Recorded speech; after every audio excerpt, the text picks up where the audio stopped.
Tau flava malo soifua i le amatanga le nei vai aso i se whapoponga foi o talafo le video Samoa.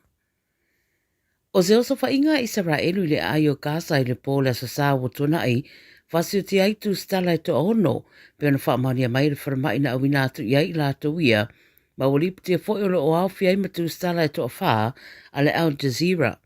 O whaelua na militeria Israelu le ripoti le CNN na taulai a lato wos whainga mawhasi o tia i tu stala o Anaz al-Sharif, le olo o lato tu o ia i le taita ia o seisi vaenga o le Hamas. Ta ua le ripoti sa iai whatasi Sharif manisi tu stala i se whale ia e lata i le awala e uru whale ai i se whale mai a e whasi o tia loa. O le komite puipuia tu stala le CPJ sa o lato ta ua le iai o le lato popolenga ia Sharif pe tai o le lava wai uina maliu. Wha maumaunga mai le komite leo o ta wai taru mai ona amata le tau wai le rua tausanga taru ai o atu i le se lau walu se fuluono tu stala o fasiotia o na o so whainga a Israelu. O whailoa Trump o le a ia whailoa i atu le taitai o Lucia o Vladimir Putin i le aso whareile. A o whailoa fo i Vladimir Zelensky le taitai o Ukraine e le si i le malapalo nā tunu, ma o whaia lea whaamtaranga o no saunoanga Trump sa whaalele i se taimi uasola pe ta ua inai le ono iai ni ele ele fesu iai ina ia whaamuta i le taua Ukraine. O le vasa nei ua whaia i se talanoanga le sui presidente o Amerika o J.D. Vance, ma le minister va e whafole UK o David Lammy, o li putia e se sui o Amerika le solonga le leo ia talanoanga.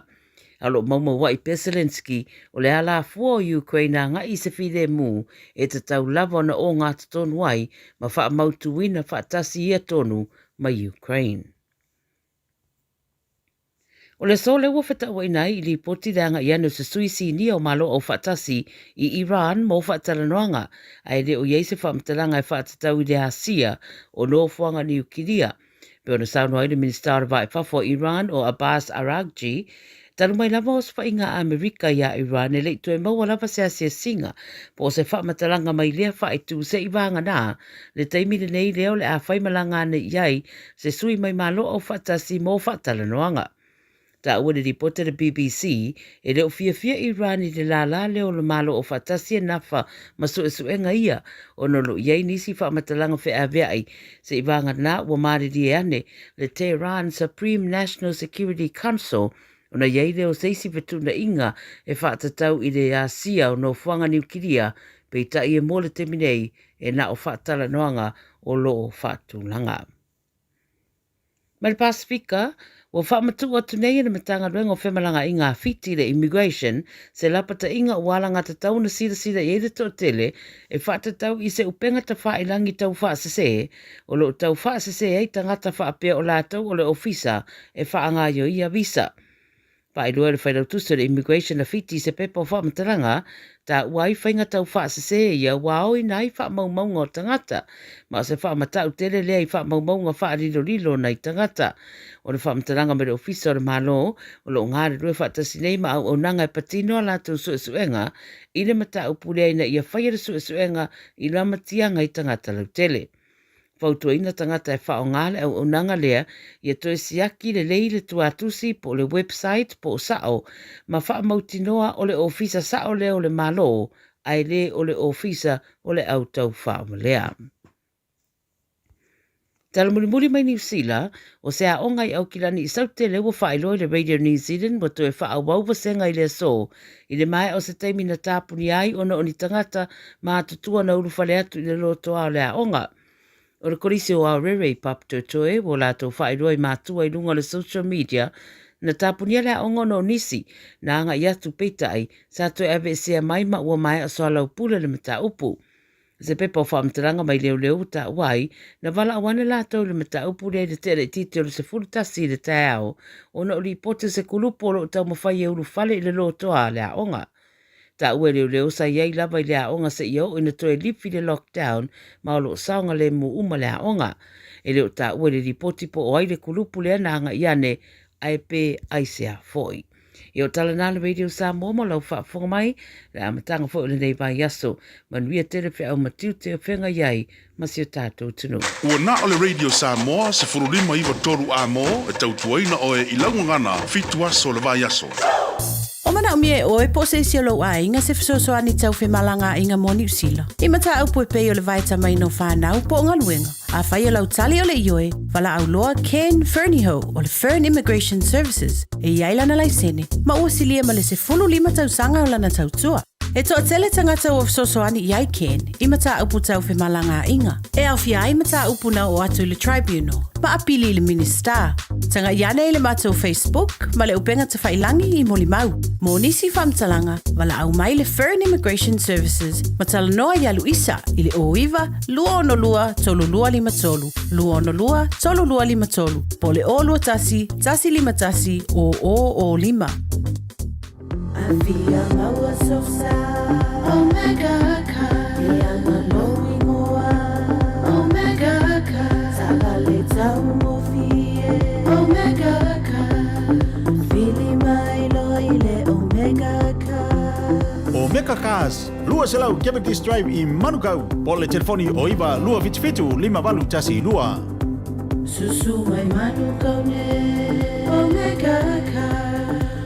Malole kesi le Omega ka. Beta Drive Doctors i le tau longa wha tau i mangele wha pēr manrua. Mo le vainga o so ngase pe amana o mia. E wha tino e fo i ma tuipui pui o le whana witi. O tuipui pui la COVID is flu iwa mo i la tau is flu tau sanga malunga atu. Wha pēr ma tuipui pui o le flu. Wala au telefoni lua lima fitu valu lima iwa valu. Mo so wanoe wha tino ai nei au nanga. O fisa fo mai i mangele i taftafane o le McDonald. A manrewa i taftafane o le Faletusi po le Public Library. Beta Drive Doctors Clinics. Radio Samoa Tasili mai batolu Amo Radio Samoa Tasili mai batolu Amo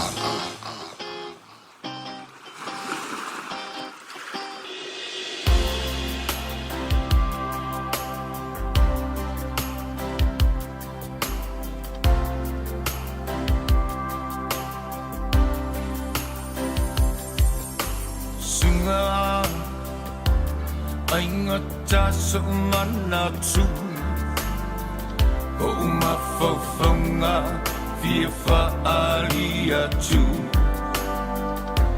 nei mea uma totonu ya usunga tanga fai e fai atu o ulangona fa afetai atu. Oh, we love Umauchino.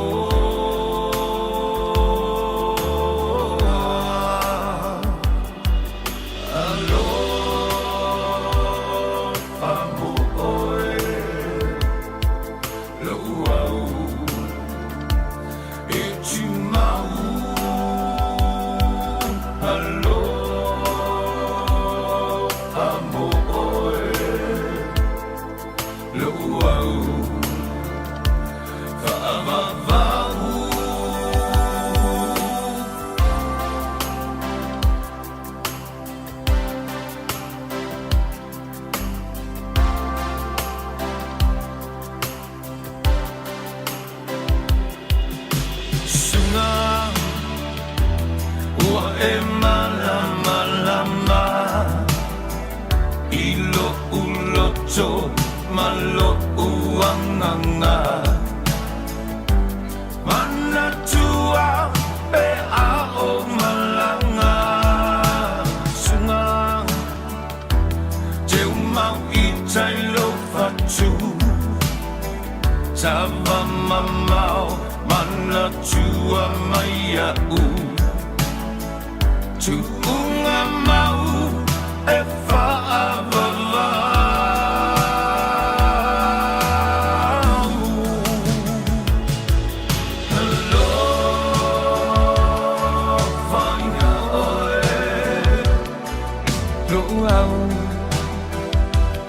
e tu mau alo famo ore lo au e tu mau alo fana ore lo au e tu mau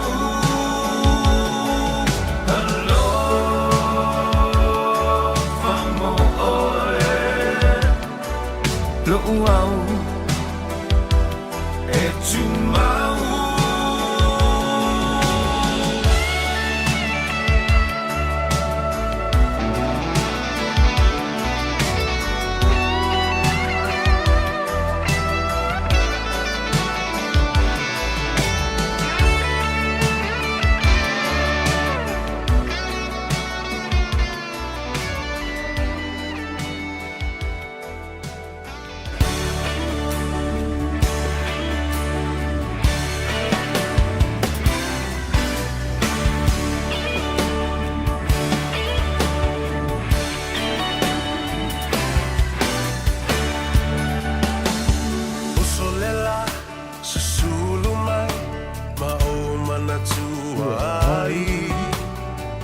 Samoa, le nu'u te nofo ai Me whaapewhea, na ngalo atu oi lewa ai Samoa, o le penina, o te fia fia i ai O solela, susulu mai, ma o mana tua ai La Samoa le nu'u o te nofo ai E whaapewhea na ngalo atu oi lewa ai Samoa o le penina o te fia fia i ai Hangi mai se matangi e momoli atu ai Samoa, Matalasi Hangi mai se matangi E momoli atu ai O alofa i la Samoa, Matalasi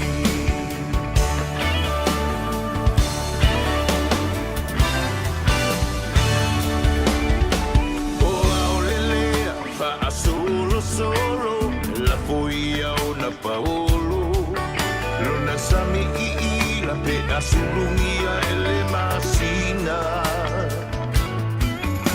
Me whaapewhea na ngalo atu oe a ita Samoa o le penina oe o le vasa pasifika Hangi mai se matangi Se momoli atu ai O alofa i la Samoa Matalasi Hangi mai se matangi E momoli atu ai No alofa i la Samoa Matalasi Ia, talofa lava le pa ia mawalunga o le whaafonga tā puai. Ia, e mai se fo i o le sila mai moa le atinu pele. I le dei fo i aso ngafua ua tātou au lia mai manuia. Aso sifuru ma le tasi o le masino au kuso lua afe lua sifuru ma le lima. Ia, ma eu lava le lofa ma le anga le lei o le tua. Ia, a o whaalongolonga mai foi. Ia, wa tau wha foi le leo. Ia o wingana o le fulu ia va pena foi ia le meo le aisau le whaiunga le vai asu ia a o le mea tāua o le ola ma le malos a tai le tua ua te mai le soifua o le atunu tātou whiloa i lumo le nu ua le o tua o le nu ia po le alava le malos i o lo maua ma le leo ia e vi ia pe le atua e na ua ia whaia me silsili mo oe mau Ia, mai se fo i le whaafonga tā pua i le atunuu. Ina ua Gagaifo Faiva o le atunuu. I le tai au. Ia, ua nganga ele la. Ia, malausu fo i le atunuu. Ia, o le ua te alei titi le tu lai wha. Ia, ua whaasolo fo i na mānawa le tele o ngā luenga. Ia, matau lunga ai Faiva. Ina ua Gagaifo le la. Ia mase e atu fo i le tu langi i sifo. E moe ma malo lo le le ai. Se iau lia fo i le asua tai hau. Malo a fua i lau ua maua. Ina lofa maleanga le le o le tua. Tātou whailoa i lumo le nu. Ua le o tua o le nu. Tātou whailoa i fo i pu e o manu. Ua le o pu e o mala. Ia. Nisi fo i o aingo lo maua. I wha anoa noanga. Asua tu fo i vai malo i pu enga. Ia ona o le tua o le malo. Ma le usui o le fono. O le wala upa ia le nā le tua i le isi si whailoto e tū matite e i ai. O ia nā te au mai o ia foi nā te toe ave ese. Ia wha amawhan whana le tua, ia ma wha pia nā foi. O na wha maise atu le nganga o le tātou matai sili le langi. Ina ia maua ai le file mu. Ai, ua tawalunga atu o tātou tala mai le Pasifika. Fa pe fo le au nanga mo le tutua a le tofa ia fonga mua ia po ole talenga fo ia se Manu Francis Ioane ia mate tu matul mata i fo ila so ta hao ia ona fa au fo le au nanga mo le tutua e pe ona masani ai fa tu lo fo ma fa talofa o fo lo vatu i le tafa tolu o le vanu nofo Samoa. Pa ia mamalu wha le malo, pa ia foi mamalu wha le anganu, ia maulunga sa vi ingo le tua. E si i e ana au na pa ia, pa le pa malu foi o le ainga sa le vi. Ia awa le tau o suesuino le ipuvai o le ola, ma wha no manu i le tua awa Samoa. Ia, sa o wha la le tua, i lo wanga le, pe wha la le o le nei aso. Ale me tau, o le hawa noa, e wha tino ai le ngā ruenga, ma le au nanga e pei o na māsani ai, ia lo tātou tinu. Te le lava mea, e o le a ngā i fo iei le tala noa i le so ma le wha soa, e a ana wha pēr, e te taoto loa li i le ataua, tupulo ma le wha lave i ate o e, wa ere, mai mo i loa, ai tu i lunga, ako e sere i afu, punga i lalo vai malulu. Ingo malau vai o leola. Alu lo la toa. Na mea nau te ofoi. Awa. Aso toa na i na ua mahanavala ngā ruenga. O olo i le pō. Ea vai isi ngā ruenga.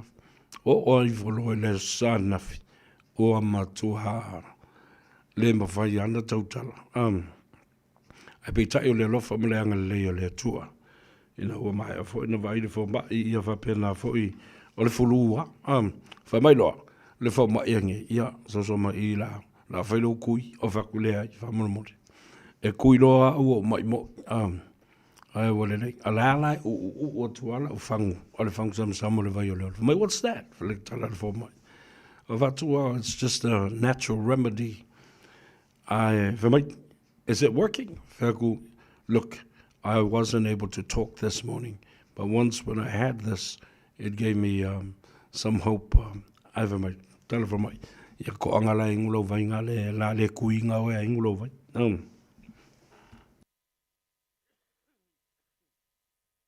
Ai talo to neile i le foma. Oka le tumu foi. Le fa I o pepe. O si fa nau ta mama tina matua. O lava foi le tupulanga telefo. O lai tumu mai ai. O lona wingo. O mai ai sau le tau malulu. Le winter. Ma o mai. Fatalofa whapitoa ta mamtina matua le tulu. Ma lo le seifo manuia. Fa moe alo manuia o tau. Nei fo I vai taimi o le tau malulu. Ia e whapena fo I ona malu puipuia ma malutia lo tau seifo I le tūlanga o le ta au I le lei o le tino ina ia mawhanawhana. Whamalo fo le talo ia te o tau.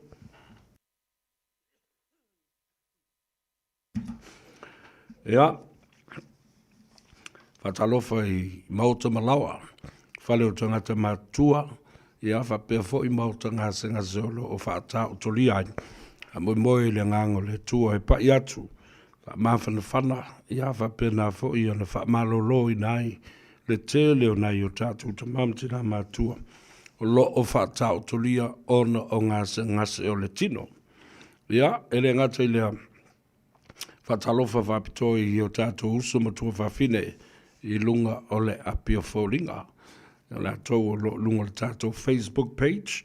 Ia whapea fōi le tātou YouTube channel. Ia malo le ngā lulue, malo fōi le ngofo I pē I lunga o le apia fōringa ngā le save U lunga, save U au kafa, save U se sae mo se sifo. Ia ai malo lava le malosi avai o le mea lena lo maua le tau malosi. I lana mea tu oi. Ko anga sa vea. Wabalo le whanau le yaso o leo te loa wa matana. Anga I atu I suenga le whanau. O le study period le nei. Ia po le taimi fo I lea e masani tau sanga te tasi o na whamatu o mai. Mo le tama ma le teine aonga. E halua I ta whao le library. Whapea o lai whaisana mea, ama kua le mazeme. La avu e whailo I mo isi vo I ana uo ma la tu paanga. Iang kalakala ngō ai ala I le angaloi. O le taimi le nei o le study period. O le taimi e malolo ai o ai e toi whailo revision. Ia ma toi tilo I mata upu. Wa umana o iang ia oi. Ia au le a saunia tuai ia mo suenga. I le nei fo I o ngā tutono o le tausanga. Ia, malo. Whaafitai mo ngā ruenga le lei o whaatino le atunu. Nisi o lo ilunga le ala tele.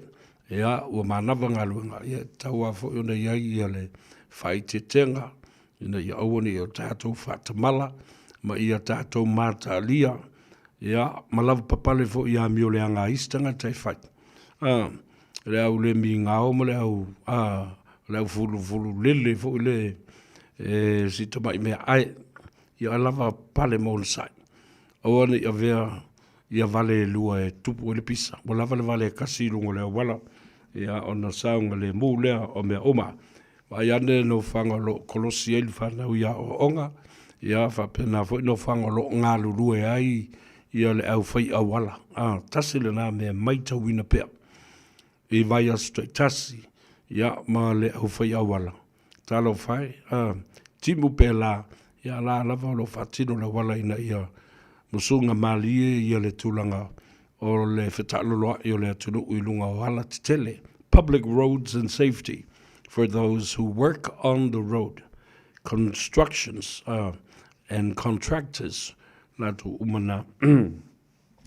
Lau ave tavale, vatalofa atu le atau severa, se yuli le urua ili I ate oe, ia ma le wha moe moe, ia olo o manuia ngā ruenga, ia ma ua tāpena foi, toi foi atu mo le saunga le mu I mauta malawa le nei e fiafi. I la tau olo o ngafa ma ngā ruenga I tonu o mauta malawa, le lo toi fale. Ia, e le mwhai ana wha ngaruina lau tau ngā ruenga, awa foi, o tau ia, o tau leo, mausu I ngā ruenga e su ele tupe. Ai o tau fili.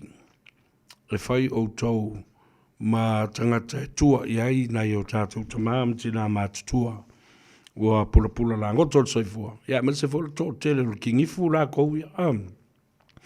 Whamalo atu o ngā sesenga e whatino o le vainga o le loto I whale.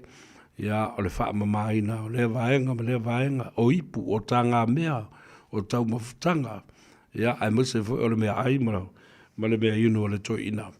Ia, ma le no matua. Ia, awa, ia fuala au whaatonu mai le fomai. E tau ona inu. Ia, nena. Rā tātou o e tāle pese le whaatalo whalo ia te oe. Ma tātou o e momoli oe lo whale. E na ia mautinoa. E te tau nuu ma le manuia. Ia a la lava foi e ola ma popula le o fonga. E te le tau tuli moe atu ilunga le awala a ea. Ia le na.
Whawhiwhianga mai le sunga ia tuna mati a Junior Vailua. Ia, wha nofo file muai, ai whaala i mamata. O le ave ta vale na ua manawa ngā luenga. Ioe, e sa o le leo tau whai mai tala e sa u Chambers. Mai talo vai le atau o walangu vale tonu lo si whonga. Vetu I vale tonu voi I mea sa whatino. Ia, a wale tau alanga I le malulu. Telefo yo mea sa whatino I tātou fuafuanga luanu mamau. Ia maise o malanga mai Samoa. Ia o wala wale wha moina ia wha lau I loa. Ia sui foi o I tumalo e tā momo e le palota.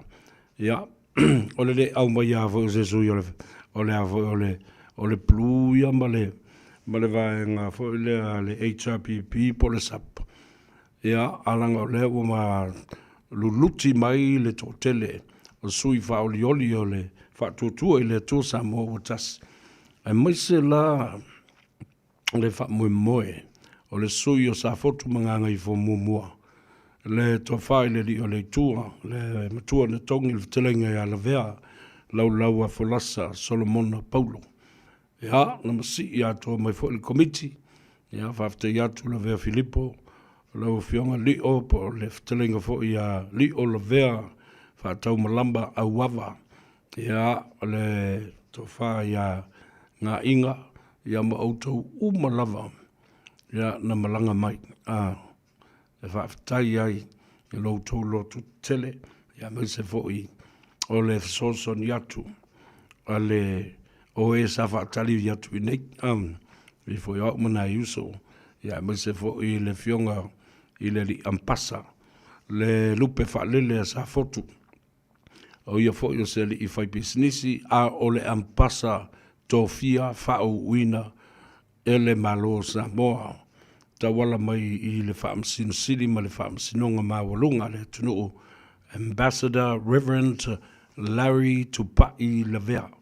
Ia po le fionga fo ia to le foa. Ia o stasi le nao tau au malos sa fsoso ni mai le whaamoemoe. Ina ia tu whaatasia lo tātou nuu maainga a meise le tu malo e au fiai manase masafotu. Ia lena oka o kai. Sa o vavai ai. E le ngata fo i le komiti whafoe o le ainga le whatuatua Samoa uatas. I nei New Zealand wa laulua i ainga lava lea. Sa whatino e le lua felus fulu. Ta pena ai le paloto le lua felus fulu ma le tasi. Poli atu ai le whamaloma le whaftai. E le tātou komiti ia ai mai se fo i suius fono umalava o le ainga whatuatua i le atua Samoa uatas. Sa autou a fio mai ia ma moli mawina fo i lautou whaaloalo mawalunga. Ia no tu matila ai le po, ia matau ai i le tini le tātou su i ngā ula. Ia malafo atu i tau au o le komiti a maise o le tātou sui whao lioli.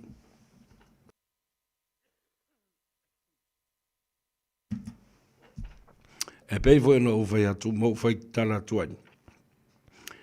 Ia, o le te leia o tātou ainga, na so tanga, o whai ia, mai le fio anga sa fotu ma manase. Ia, le fo i whato hairoa i wā tātou te milo whatas. Whatasi ma le tō tele. Ai le ilo.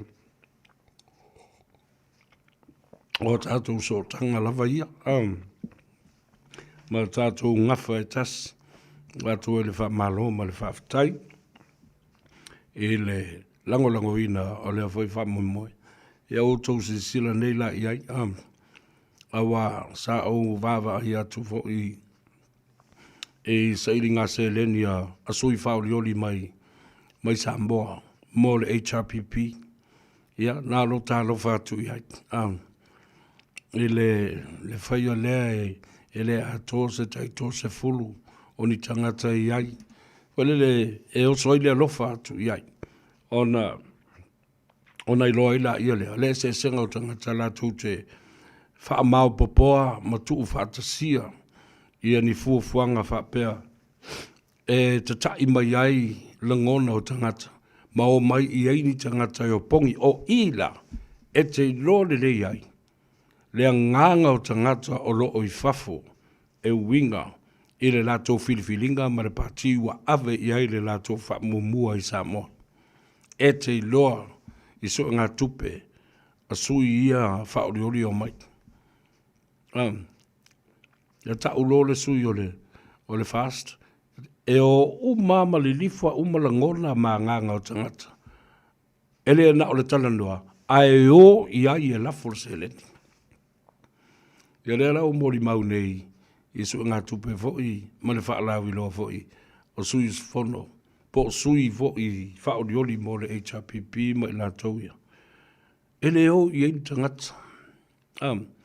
Mai o le whailonga fo'i le nā, o le whailoilo, o le mea le atula i mai nei.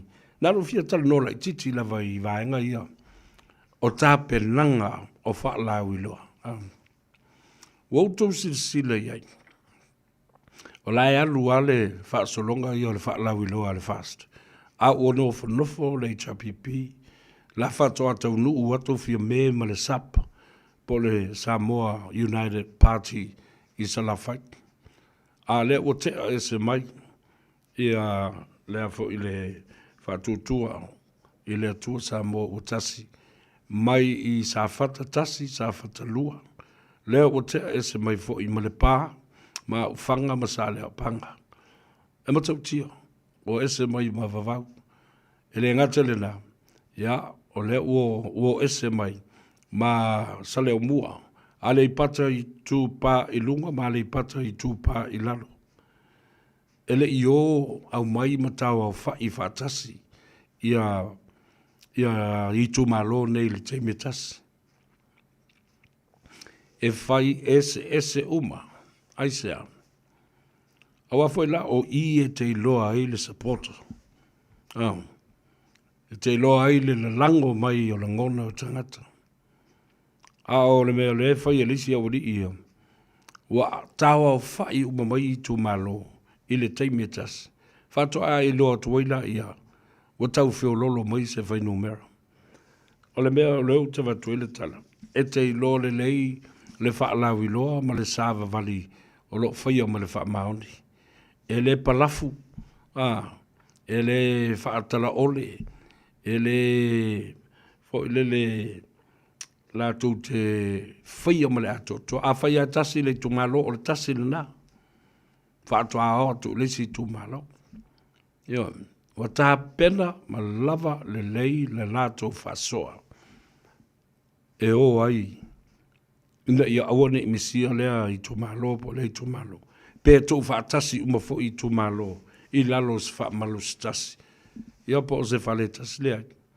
Whai le mea sa o, awane i whaata fulu ina. Nale winga leo puna, pase. Wa pe wa le la va. Ale o le navoi. Ia, ele masani leva i tu ai ngā tū maa ngā whapea o whaalau iloa. Na o fo lele whaaforinga. O le o se no whanga. Ia, no atu lea tawa whai mai le tō te leo. O lea ai te le iloa i nā le malosi. Oni i tu malo se tolu e tu whaatasi lalo. I le whaamalu e tasi i le taimi e tasi. That doesn't work that way. You know, what works is what the practice that is Lauli is doing right now. Go direct to each and every constituency on the map of Samoa. E le alau e se mai mai, o i loto whanga, o i vavau, ia, e o te atu o i loto pu, e ale i pata i tūpā i lunga, ma ale i pata i tūpā i lalo. Ia, au tu vavat, o le malo losi la tau i o tangata. Loto te tele, e ala whai mai le tai au, e lau wawa ai atu i lo lato malo losi. Ia. O ata nao tau le lei, le e fia vai, ma ua mau tino ai foi. Le wha loto tele i tangata lango. Ia, sawia, wal talana al sunga lau. Tuai na pāle whanau. Tuai na o tangata i whale pālota se cast, ia ma whaia le lato filifilinga. E lau tala no atu iai. O le mea maalia le mea lana. Le miske liona, a le aua whaaliali maila. E te iloa le tumalo. E manuia, ona e le fefefe ona te itai. E whaia le mea tonu. Ma whaia le mea e te tau ona whai. Sāwa vali o i tungalo. Au malu mai le manongi. Au malu mai le tō wha le atunu.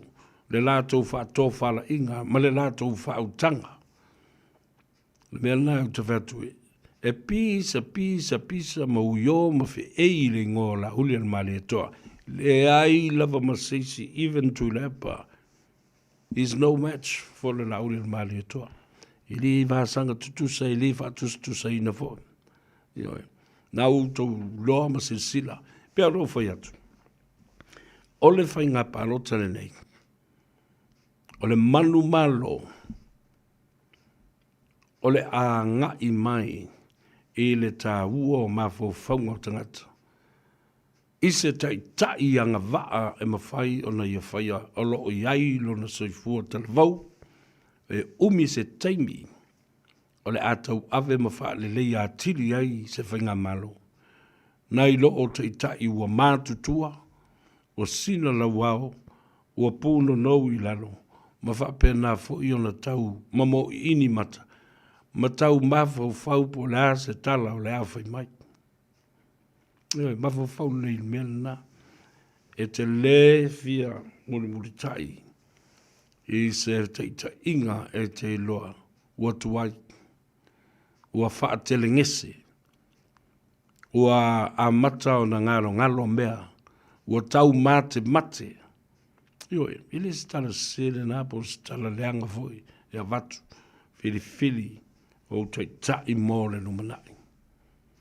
Ioi, o le tala siri le na, aua tātou te nau, aua tātou te nau le pule, ma le pawa, ma le malo si anga.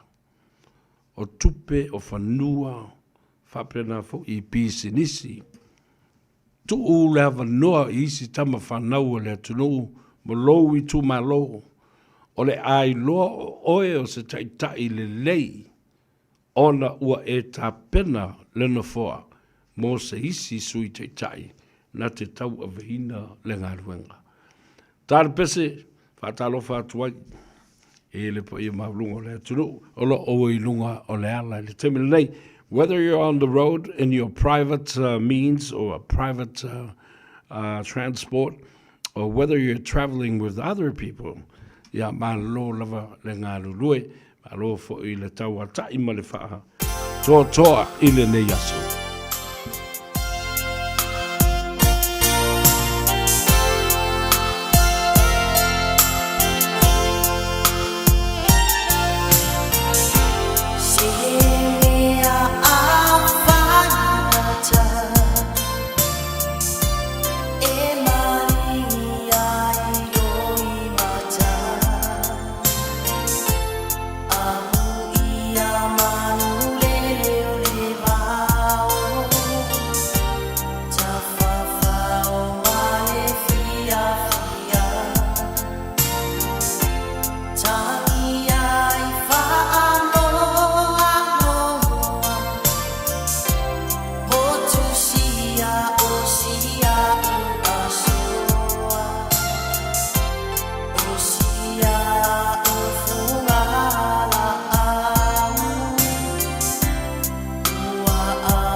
Ile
you have another woman. Don't slip your face. Don't mess with my tutu. Don't mess with my tutu. I know you have another woman. Don't mess with my tutu. Don't mess with my tutu. Don't mess with my tutu. I know you have another woman. Don't mess with my tutu. Tutu. Yeah, yeah. Tutu. Yeah, yeah. Tutu. Yeah, yeah. Tutu. Yeah, yeah.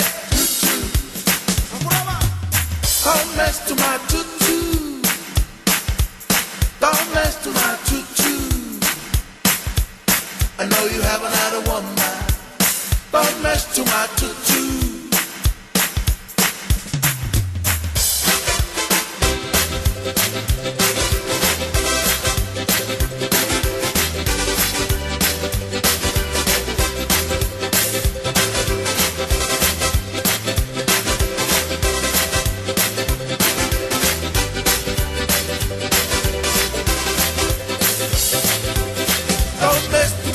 Don't mess to my tutu.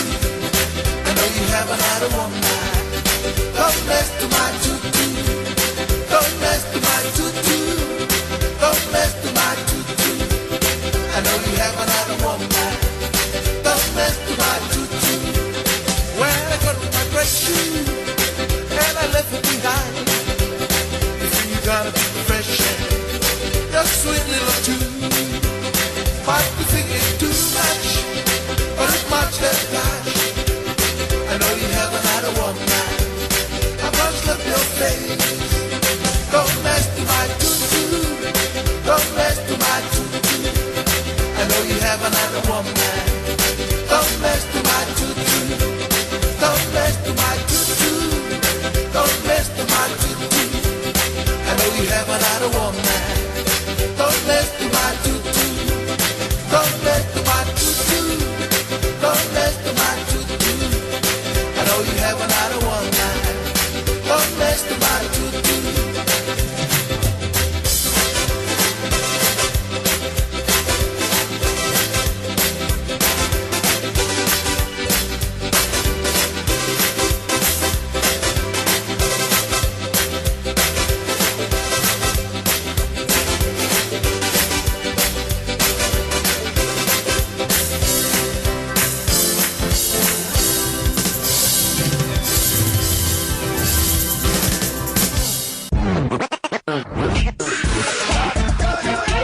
Malo soy fua, ol si fufonga Samoa, Radio Samoa, kasilima iwatolu amo, se kia Radio Samoa.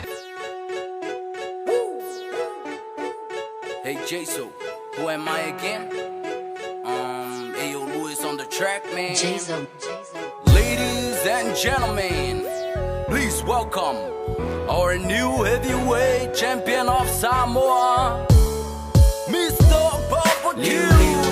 Liu Liu, vai imumora papakiu. Liu, tipi ese angi ave se fiu.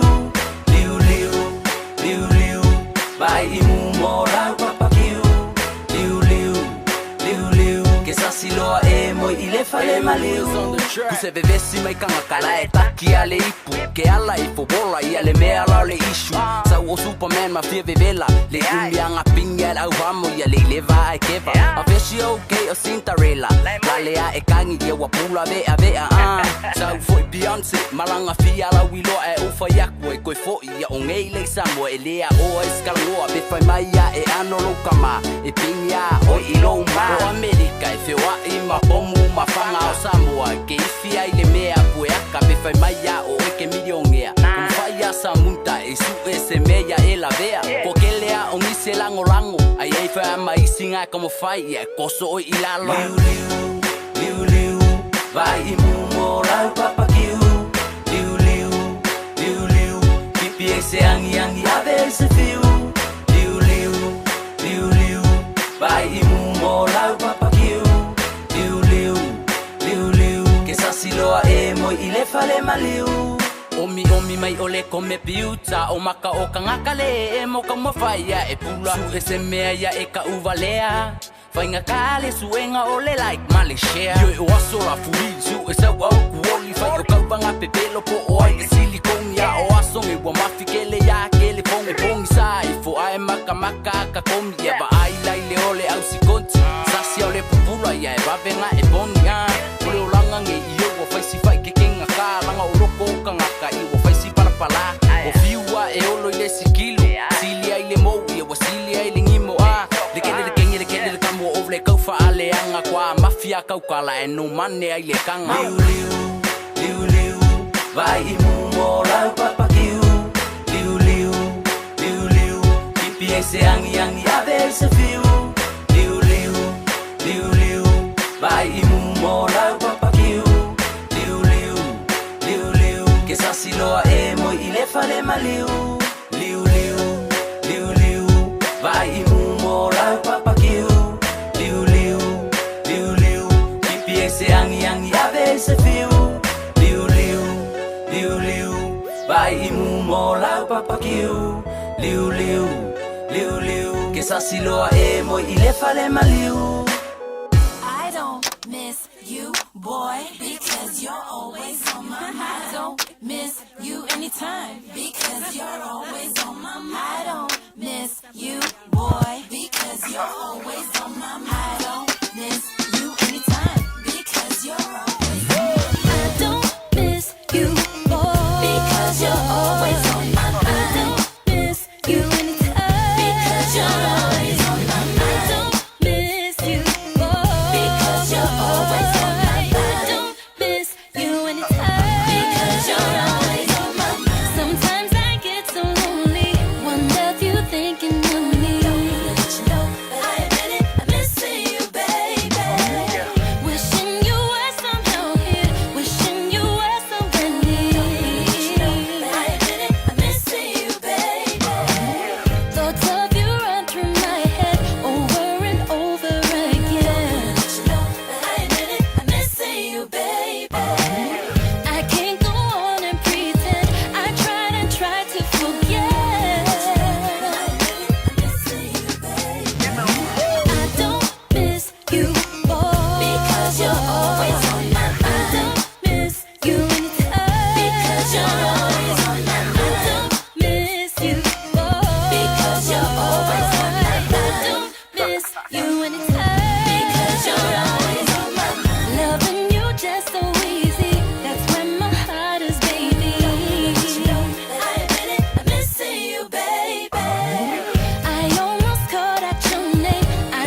Radio Samoa. Taslima ivatolu amo.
Tau flava maloro soifua i le amatanga le nei vai aso i se whapoponga foi o telefonu le Radio Samoa. O se oso whainga Israelu i le ai o kasa i le pōle aso sā o tona ai, whasio ti aitu stala i to ono, pe ona whamania mai le wharamai na awina atu i ai la to ia, ma walipu tia foi o o awhi ai matu stala i to wha a le Al Jazeera. O whainua na militeria Israelu le ripoti le CNN na taulai a lato wos whainga mawhasi o tia tu stala o Anaz al-Sharif, le olo o lato tu o ia i le taita ia o seisi vaenga o le Hamas. Ta ua le ripoti sa iai whatasi Sharif manisi tu stala i se whale ia e lata i le awala e uru whale ai i se whale mai a e whasi o tia loa. O le komite puipuia tu stala le CPJ sa o lato ta ua le iai o le lato popolenga i a Sharif pe tai o le lava wai uina maliu. Wha maumaunga mai le komiti leo o ta wai talu mai ona amata le tau ai le rua tausanga talu ai o atu le se lau walu se fuluono tu stala o whasi o tia o na o so whainga a Israelu. Wa whaeroa Trump o le a ia whaeroa i atu le taitai o Rusia o Vladimir Putin i le aso whareile. A wa whaeroa fo i Vladimir Zelensky le taitai o Ukraine e le si i le malapalo nā tunu, ma wa whaia lea whamtaranga o no saunoanga Trump sa whaalele i se taimi ua sola, peta ua inai le ono iaio ni ele ele fesu iai ina ia whaamuta i le taua Ukraine. O le vasa nei ua whaia i se talanoanga le sui presidente o Amerika o J.D. Vance, ma le minister le vai whafo le UK o David Lammy, o li putia e se sui o Amerika le solonga le leo ia talanoanga. Alo mauma wai pe Zelensky o le ala fua o Ukraine nga i se fide mu e te tau lava na o ngā tonu wai ma wha mautu wina wha tasi ia tonu ma Ukraine. O le so le ua whetau inai i li poti danga i anu se suisi ni o malo o whatasi i Iran mo whatalanoanga ai le o yeise whamtalanga e whatatau i le Asia o no fuanga ni ukiria. Pe ona saunoi le minister vai whafo Iran o Abbas Aragji, tanu mai lava o spa inga Amerika ia Iran e leitu e maua lava se asia singa po se whamatalanga mai lea whaitu se iwanga nā le taimi le nei leo le a whaimalanga ne iai se sui mai malo o whatasi mo whatalanoanga. Ta ua le ripote le BBC e leo fia Iran i le lala leo le malo o whatasi e nafa ma suenga ia o nolo iei nisi whamatalanga whea veai se iwanga nā ua mariri e ane le Tehran Supreme National Security Council ona iei leo seisi vetuna inga e whaatatau i le Asia o no fuanga niukiria pe ta i e mole teminei e na o whaatala noanga o lo o whaatulanga. Mai Pasifika, o whaamatu atu nei e na matanga ruenga o whemalanga i ngā whiti le immigration se lapata inga o walanga ta tau na sira i eire to tele e whaatatau i se upenga ta whaailangi tau whaasese o lo tau whaasese ei tangata whaapea o lātau o le ofisa e whaangaio i a visa. Pa i roere whairau tusa le immigration na whiti se pepa o whamataranga, ta uai whainga tau whaasese ia wao i nai whaamaumaunga o tangata, ma se whaamatau tele lea i whaamaumaunga whaarirorilo nei tangata.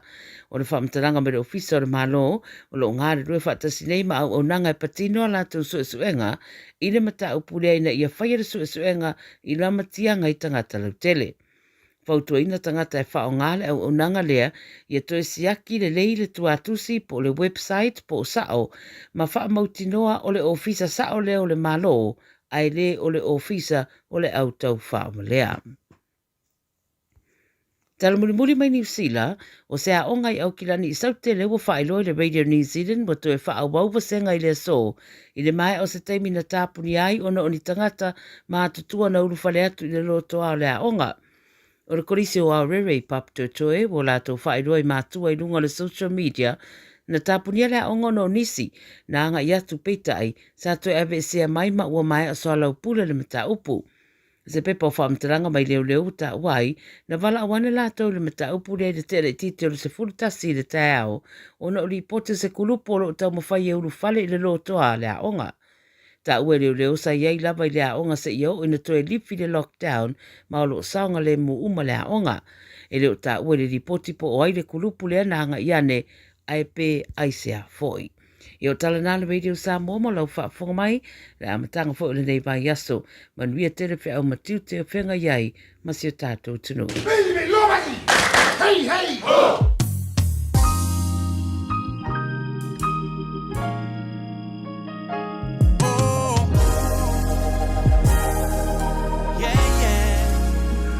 Ia, tue whatalo whatu fōi le amatalia o le tāwalunga tuai fōi o tātou tala mai le Pasifika, tāpena ina fōi le sui le Radio Samoa mai le laumua i Canberra i Australia, Miriama Alalatoa i le nei fōi vaenga o le tautua a le Radio Samoa. Ia, maseisi whapoponga i le aso atai au. Ia, pe ahuri atu fōi ma le lofa ma le anga le lei o le atua. O le fōringa mai, wa te ese ia nisi o whaalauwi loa mai i le atua le pata i tūpā i lunga, i tūpā i lalo, o le pā ia whapena fo i maloto whanga. O le o ese mai ai ia le pati whapwhai, whatutua i le tua Samoa utasi, ia le la lava e tanga i masilisila i le atunu i le tau o wātua se tala. Ia, o le tūlanga maua e ma le maua o whaalolonga. Ia ma le tali di luma whale. A ia fo I ai tū malo. Ia mai o taltonu ai. Ua tā ua tele leo o atu. Ia le la tātou whaatalitali nei. Ia po le tūlanga e anga I ai. E le wa o fonti. Ia whapena fo I isi tū malo. E anga I mai ai. I le ano a maa numera mua. Ia ai o le wa ai atu le nā ma le anganga fifia ma le whaafitai. O lo o lango ina le telefo I o ia I tū malo. Ia le wha moe pēne. Iai, ele o iei se tala e winga I le wha lawi loa fo, ia le wha tutu a le vaenga o le HRPP. Ia a o lea ua wha maunia mai. Ua tau nuu le fionga I le sa whapito fia me, ia malana vaenga fo I o le Samoa poto I le vaenga ese o le motu tele I sa la fai. Ia, tātou nofo pēr ma wha talitali. Ai, o se tasi le nei o mata upu lea, wala walunga ma wale mawhai o na ave se ai langona o tangata. O le mata upu le nei o le tasi le miliona poloketi. O le poloketi o le tasi le miliona. O lo o maita winai, e to tele lava I tu malo patino le HRPP, I tu malo e patino I le fatutua I le tua Samoa, whapena foi I le vaenga o le Samoa poto, lātou te lilifa, e lango ina ia le tasi miliona poloketi, ma ia toi wha wina ese whainga malo e tula mai I le lumana. Lea voi la ua malie ia le sapa, ia po o le fionga I le tumaita I Panamia malana vaenga. Whapena fo ia le fionga. Ia le te fono le sunga le lauli le maria toa. Ia whapea fo I le whatutua I le tu Samoa. Ai I le lipoti sa o avatua I le aso to na ina sa ima vai atu nei. O le assessment of the development path mo Samoa. O lono winga. O le lipoti e winga I le atina e o Samoa mo le lumanai. Le ana whaatino ina le lua afe, lua sifun malwha. O lo au mai ai I le lipoti le tūlanga le leio le tamao ainga. E tu sai ma le atina e o le poloketi tasi le miliona tāna. O lona winga fo I le lipoti lea. O lo o mai ai le upu lea. A whai la o se tasi o na vatau a le HRPP o le tufaina lea o tupe. O le fesidi o lo tūlai mai. Whaamata e mawhai o na whaawawina. O le upu o Peritani o lo whao ngā mai tono lipoti. Whether HRPP's manifesto can be sustainable. O le upu na sustainable. Whaawau o na tufa. Ai, ile mai tau I le asfarile na sa imawatu. Nei peo na o wha leo le astonai. Lea la ua toe sui mai e tu le epa le mata upu e winga I pepe. O lea ua toe au mai nei. O pepe e whana nau I tua mai o le selau waso. Talu ona talu ona tulai mai ia le HRPP pe a whai e toe tulai mai. E whai ia matau avel malo. E le anga waa I pepe ia na whana nau ai le io o ina whaatu la I mai se malo. Wana o pepe whana nau I tonu. O le se lau waso pe a whapea e tula mai le HRPP. Lea la, o autou sila I lunga upenga ta whailangi I nisi o a inga matangata sa la tu pati ma oso ma fia ma taufono e winga I le hafeta la le pepe lea. Lea la o tula I mai nei le toe mimilo o tangata. I la ua whaalonga atu. Ae, o le si ule mea lea o toe sau. O la e maal malama leitu, le epa malalatu komiti na tu sia. Ia lea navatau lea. They won't be able to sustain distributing money. A wafo ila. E tasi ale mea o lo whalango lango I ai ia le to tele o whainga malo. Mea mua, o la fonga tangata whainga luenga. Waenga lona lua, o le GST, Goods and Services Tax, a whaila, na o le wha ma popo mai o la fonga le au tongi la fonga. E mai e tufa i ta ngata, ma wha pa uwai le tupe o le GA o le VAGST, na pau ia o tupe maua ale malo, e wha lango ei, o lono winga, o le a tili ai, o na vai le ta mao a inga o le tunu. A o le silsila ale vaenga lea, o tangata whaiali poti, le ofiso tupe, ma le tilo i le atinae, ma le vasenga o la tau i eito mai whaapitoa, o anga waa e winga i le mea ta o le Economist.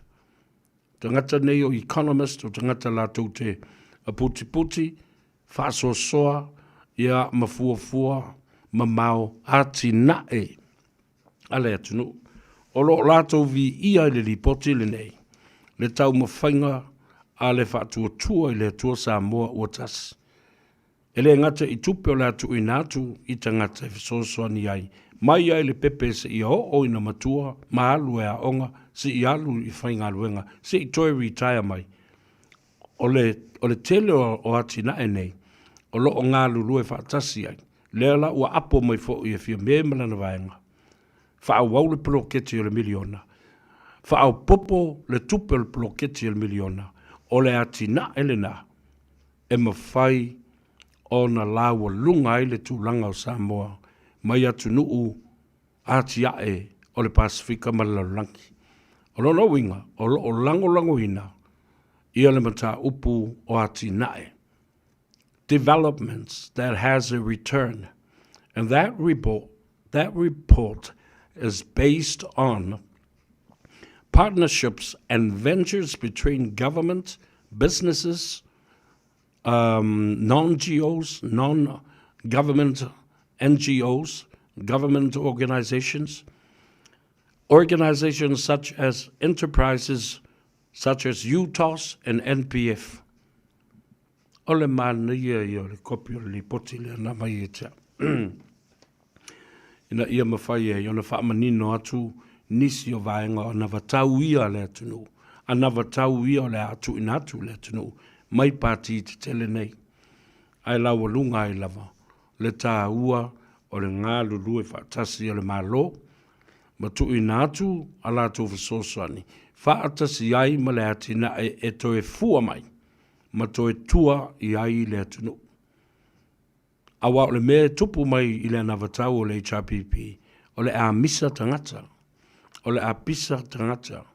The uncertainty of that project being unable to sustain. Ole mwhai ona wha wau oisea. Ua motu le ato whalawa. Ua motu le ato tupe. Ua leo toi eise tupe tu inatu. O lesi vaenga. O leo tilo iei le lipotsi. Pe wha pe I ona tufa ele HRPP ia tupe ia o lātou polo misi ai nei ma fola i le atunu. E whape I na tufa. E tai whape I o se a lewa uma o na whaalawi loa. E le sunga lauli al mali atoa ma le lātou o na watau. O le ai le isi tu tino fau o se matanga luenga fau o le malo. O le a nga I uma I ai fesosoani mo atinai. Ia whape fo I incentives mo bisinisi ma isi whaala tonga la tu te ngā lue whatasi. O lona winga o le lipoti. The overall HRPP's manifesto will fail miserably because there is no return. Ele ai se tupe mawhai ona toe liliu mai. E loa ai, e ai se taunu unga.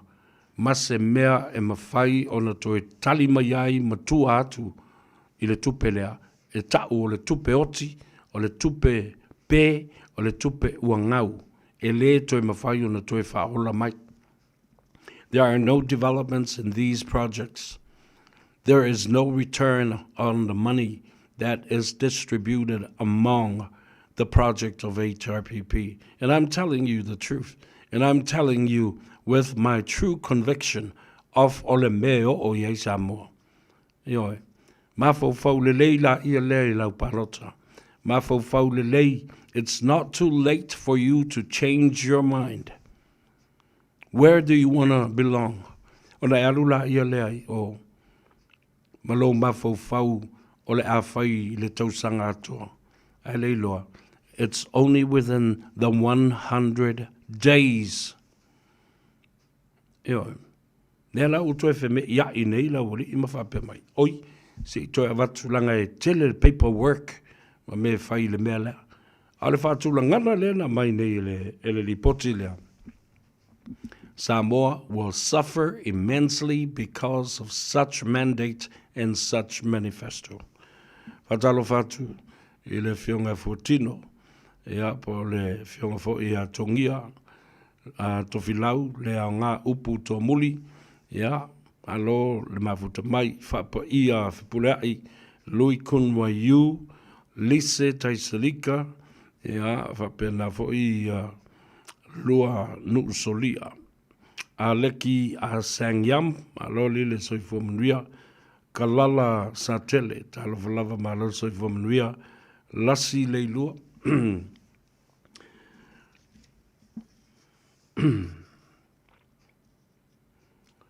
ole ta ua ia lele o tau whailanga o mwhoi numa tangata. E lunga le penga ta whailangi ma la tau whaftai ai. Si taimi pōpō ulena iai le whainga malo le fast. Ma la tau sui ai le tu la whono o whainga palota le atunu. E oi ina le i tau nu umatini tau lau i le nganga moni na i mwhai. Ona tau i atu le sao Samoa loa lala mapapa au i atunu i whafo. Mai le tu i nātu iai o le awanoa. Ma le ai atu tau e whaatino atu e la tau palota mai whafo. Aia whaalongolongo iai i tala i e whai e to ina mātutua i wa whaasafulu tau sanga o iei tono. We will never be able to move forward from this. Ioe, e matua mu musu mai o ma i iwi mata matalinga o tulepa. E whaia se awanoa whapea mo tangata uma o Samoa lo lala i atunu i whafu. E tu ina tuai le awanoa ia i lātou. E whao ngā lātou a ia tatau. Ma whaatanga i lātou. Ila ia whaia le lātou pālota mai whafo. Le awanoa lātou te fili ai te tai o lātou i tu malo. Pe whanau whai atu. Pe nofo mamawa. Lai i le sui. O le tātou ainga lai e alu e whai le tātou montanga le matai le nofo i whafu. E maalama lama mai lo le ia mea le tupu i tono le nu. Aulana palota e whai atu ona nate sila fia tangata i o le atama moe. Ai le ngata lea o se tau i mo Samoa. Ona o lona anga lei. Malana tautua ai tau malele o lo whatino atu. Ai wha mai atu lepa. Ele pulea mai i tua i le malo. Na auto whaia nā tala, tau te pala ai. Awafo, o le whaia tunu uma. Alalme o whai whapea. Because you're very scared. You're very scared. You're afraid. Tau te whewhewhe le malo si anga o tangata o loi whafu. E leo pulea atua. O le tau mai le awanoa. E whaia tua ia mātou palota i whafu. Ao se tau i fo le nao le ai tau malele o lo whatino mo Samoa. Ea, al mo whewhe ai. Ile wawa i atula i ai, ile vesili le nao lo au mai.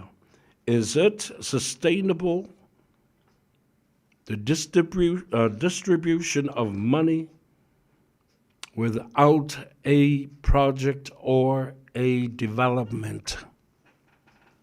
Leise mea ea. Tāre pese lea e tātou o so e ati. Whaile tātou talanoanga langa e tāu e tutongi. Mo i tupe le tātou le tio. Ia se o wawai a kua o wako ke marosi. Ua kākou aona ia. Whai atua. Wale maua le marosi. Ia ai sefe le leo. ina ia maua le malosi ato toa i le aso tau ua whaile nā mo i tātou.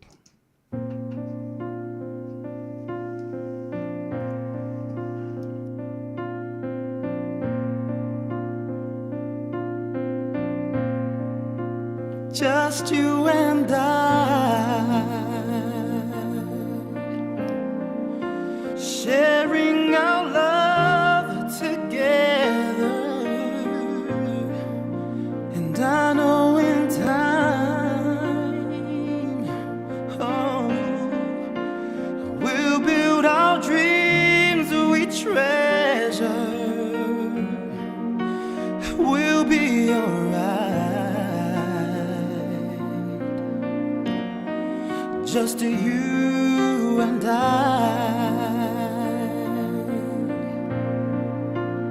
oh, I'm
ia le na Julie Taale ia male Mount Via ia band ia na sa fa fifia mo oi a o tātou tali ai ia le tamai tai o ati mai le tātou fale ta vale o masani ia le tunu le Henderson Cars malo nga lue ati a lo fo ile soi fo manuia fa aftai mo le taimi ua fa avano mai talo fa lava malo sei fo sa vea ia langi mafo ia te oe lo fa pena fa fo ina le tapu kalame masani ia malo lava nga lulue ia wa lama fa ai ufu nga lue nga le nea so ia lo tu mau pele lo fo le tu ia te tato ia oa mele nai tu sa to ofisa ia malulu le lei me oma ia na pa wale me le tau fa le tonu o le kau insingi a kule leo ia wa i le tau fa alonga o tupe tau o ia ai le afai no le mesili ale mo wale leo e fai le ta polo kalame mo fai le ta fa tanoanga ia na mene yaso o le ute fa lon lok tu sa ia nisi for your clients mo lanto o lo anga ia tu sa ili so sani mo sta vale mai na ia sa le sa vea io le e se tau i lo vala au mai io le e ina ia o pasto mau lo fa piona ona maso ia i nei i le temi nei ia la wo fai atu e malide tu mai se se spumi lute se fe sapo kalami yen so fa wa le maso o le maso msa upu yo nai customer le I o le o mai fa la so sign up ia o kokarate la so tavale le fa piona ona sign nei yo nai se to a ina le sa fa piona malanga me ana le la mai la lo existing ia na le to alua lava ia le sa fe le me le la sai ia lo tu mule sila lo me lo au mawai ia o lunga nei au kilani ia lo fa solo ia sign off ia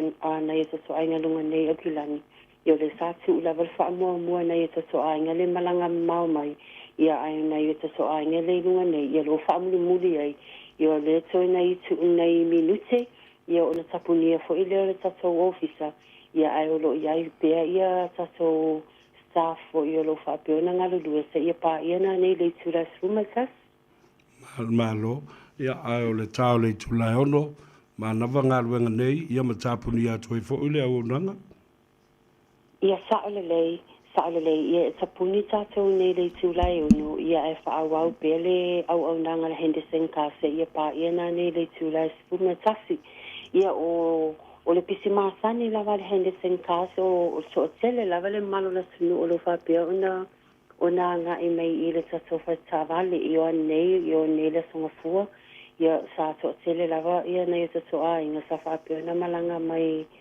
mai Samoa le sa malo le kota polisi io le sa nga I mai fo ia nei tato fa tavale ia apalai nei la tavale ia a masai fo ina ia la so a inga ia malo faftai ta ua tele e nisi vaenga tau na wha I loe le tulu ua ta tele I tau mawai ia ele fa umaina tapu kalame ia fa I loa tu fo ile malo le tunu o le tau nu tato o ka fo ia po le tato shipment fo le tau nu ia o le wa tele tato ta avale wa umona modify ia o tato youth o le diesel ma le petrol o le 4-wheel drive ma le 2-wheel drive ia lo tau nuu I so se tu e ngā lanu ia whapena ia tato Toyota IAs caravan ia o commercial van ia ma van lapopoa ia lo tau nuu fo temi nei wa umona modify ia so se tu e ngā lanu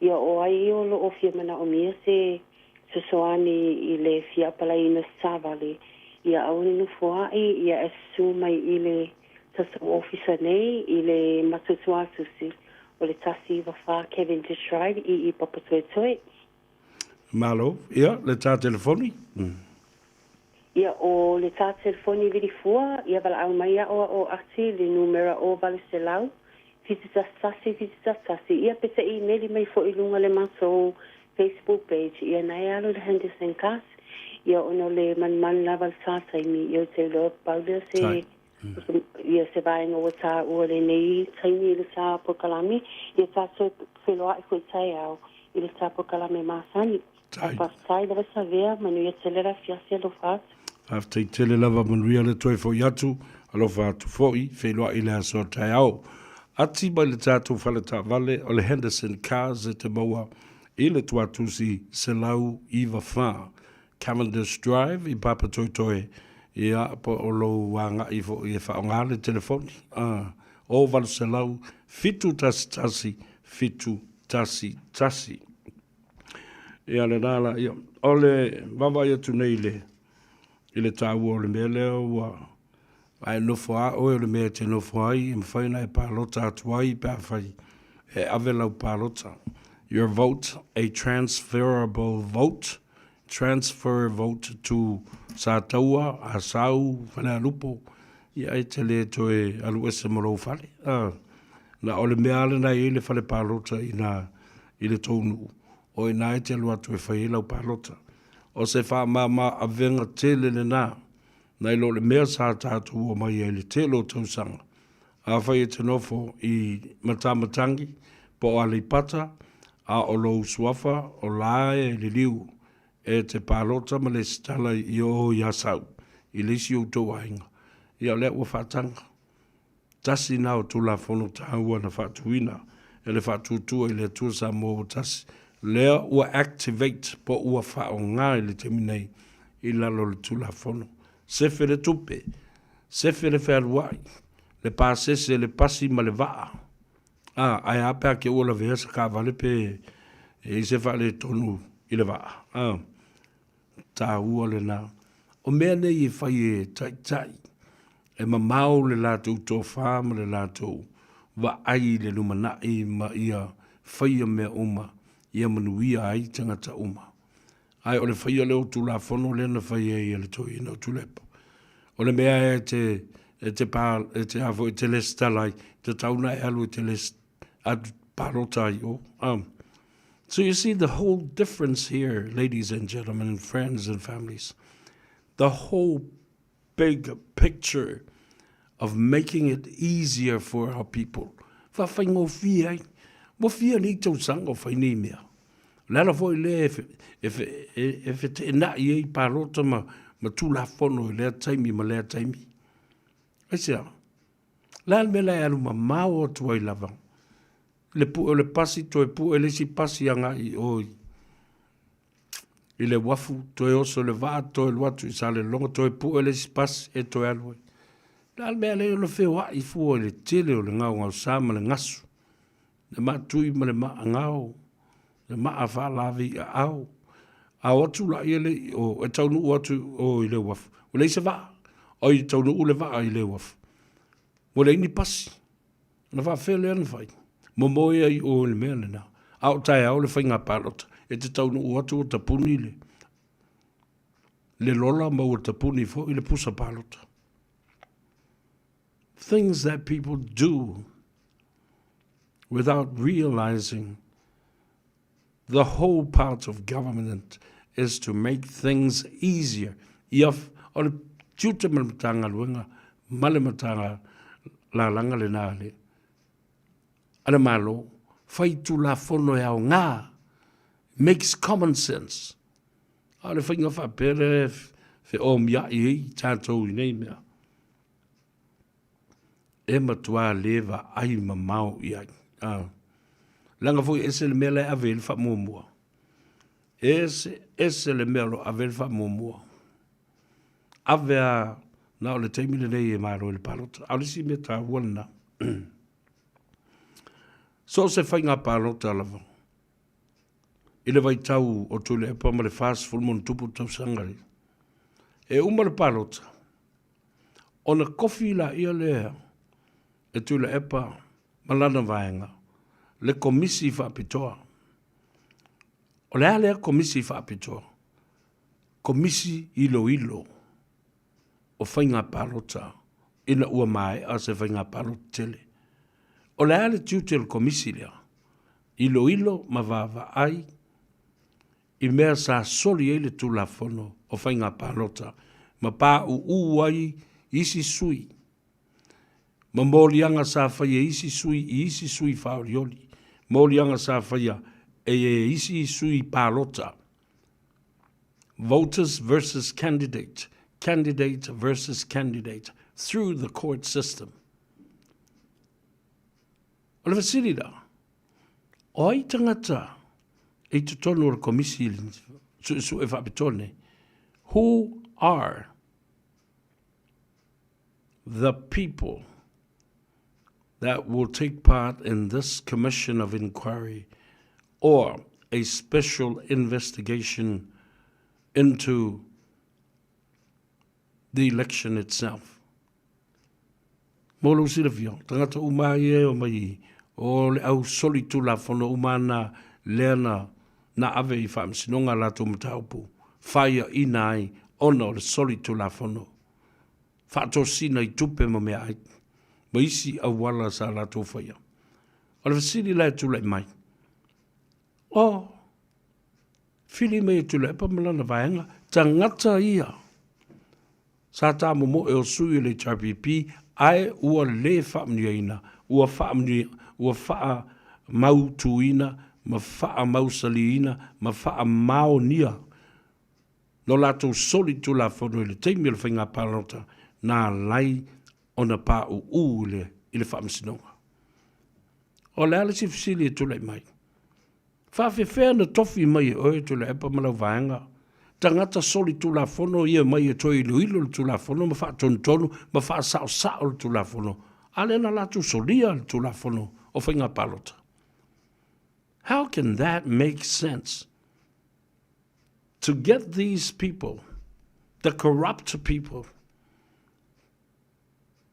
that did not show respect and also breached and infringed the electoral statute and the electoral legislation. Lewa mai leo soli tulafono o whainga palota e o mai e whaile komiti lea tilo iai e mata aupuia. Lea lau fika e. E se le mātanga. O se mea e whaia e lunga o le mata aupu fo le le whakenkengi wa alofa atu e wo tau le manuia le whainga palota. Io mai e sa whaile komisi leo. E se i maua isi kou kupe ma wha mali e o kou loko. Wau kou le sao mai le whainga paloka. Tō wawa i mea na whai. Ala nau te whea tui Samoa. Lesi lava e ngata ua leu au mai nei. O anga i mai i le societe alo ia, mala tu whala pitonga alo ia Samoa. E le matua i lango mau ma lango tū. I le fina ngalo, male tu la fono whawai. Peo na sao noa i le fionga, i le komisino whainga palota, tole foa, tuia felolo, Stanley Alexander. Ewa mai. O ai se tasi e whalave lave i le komisina, po se sui o le komisina, po ni nisi o le au whaingaluenga le komisina. E tapu ai matau fia le ai a te tau o le tangata palota, po o le sui palota. I le whaalawi loa ina. O lato o na tau lua, o le tau fia o le ai a te tau sa loto, e fili ai, o e po ai e whai i ai lau e kisi. Le ua baile, le lango, ale Samoa Law Society. Why? The Samoa Law Society supports the Electoral Commissioner to preserve and observe and respect the human rights and the practices of democracy to vote freely of your choice. Memtau tia lena. Elo toi matamata tu les faleile leo toi avatu e fo iles to na ima les so. Iles unga fua ma le amatanga le vai aso le nei. O le nā o sao noa le fionga le Palestine o le Senate a tutuila ma manua. Ua whaatonu ia le komisina o leo whaatonu foi ma le komisina o sulufa inga. The head of the Homeland Security and the Police Commissioner of American Samoa's territory. Ina ia o atu le solu o le vai aso lea. Wo mai e whai mai se tala ma se li poti. I tu ua inga tu le epa male fionga le komisina lea o lau manuia. I tustu singa ma upenga te whailangi. O lo tua i ai le malo Amerika. O le ulu fale mai o whala au whasaina. Ai maise. O le aisa ma le methamphetamine ma isi whala au narcotics. O lo tau nuu mai i tutuila ma o tutuila lea. O lo o sapalaia tu le aisa i tono o Samoa. Nā whalau a tala noa mai i ele to i no tuaolo. Le Palestine o le Senate ma le whongtalai. Whapea fo i o i e whalenga fulu i ai le motu.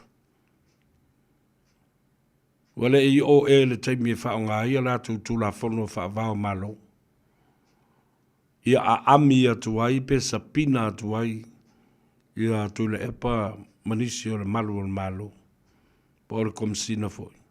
Lea na whai atu wa inga nei. Tu la whono whaavao malo le na e malo lo stele o sotanga. E pe ona ta ua o le extradite. Po le extradition. Po le subpoena. O a wingo ia mea. O se vaenga o le tula whono e wha malo sia wha vao malo.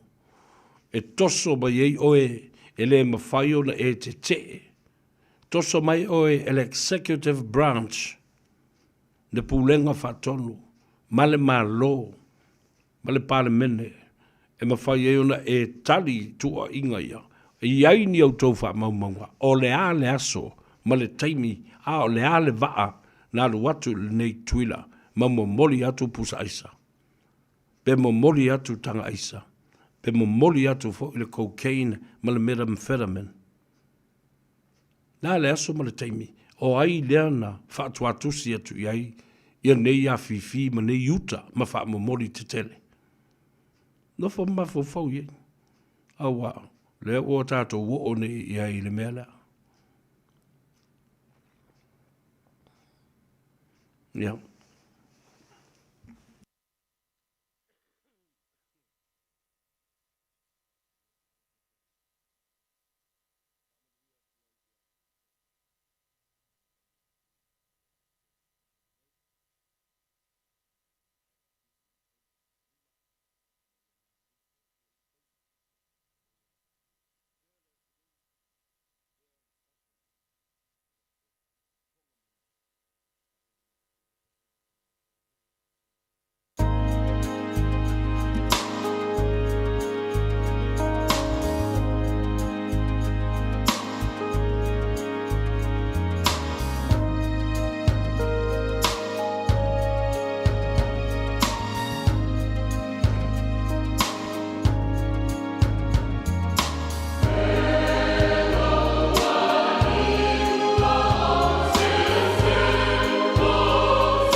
O e si la fia mea e whaatino e mawhaiona e umia i so fale motu le lumanai. A whai fo i so fale motu, o e si la fia mawhaiona whaatino ni isi o fuafuanga e whaonga aile equity o lo fale. A wane e misiere por kalame o le malu I fale, ia fiafi o sururu ta itasi le se fulu e te aile whaa. O le a e si la fia ai au wala e mawhaiona e umia se fale motu le lumanai, ma au wala e whaonga aile equity o lo fale motu, e whaata wai se isi o fale, le por kalame o le malu I fale, ia fiafi o sururu wa yaso ta itasi, se fulu e te aile whaa.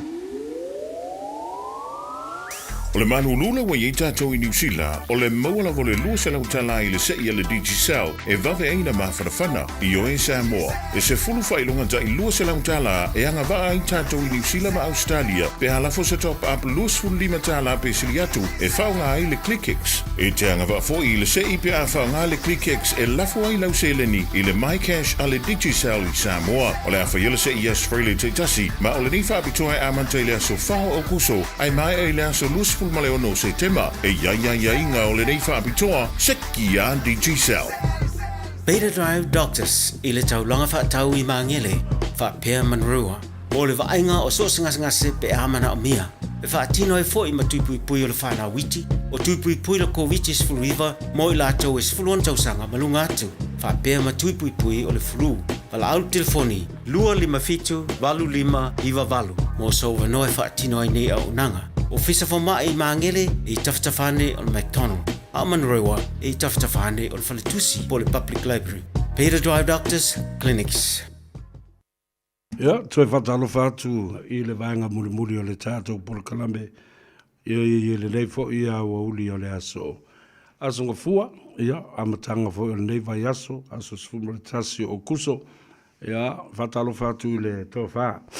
Talenga ia au matangi masi ia male fale tua fo ia to a tusi ia me se fo le aingali I male no falo ia o to I lunga le tato apio fo linga talo fa tu tai Colleen Torre ia fa pe fo I sefo Nicolau William Brown o le tai o lise tai salika malole le finau ia me se fo I Teresa Ene fia aloe ia mo to malava lo fa fonga mai lai ta mam tina matutua masani e yona o pa anga to tino ia na fionga ia le malu Nansen William ia fa pe fo ia le fionga e le tamaita ia fale na oti Madeline o le sunga ya se yuli po le fionga fo le moangutia tautai toko to faiono alo le on sa inga luenga ne yaso Fatalo fatu fo, ia sister e te vise Ioane, ia maleta mamatua.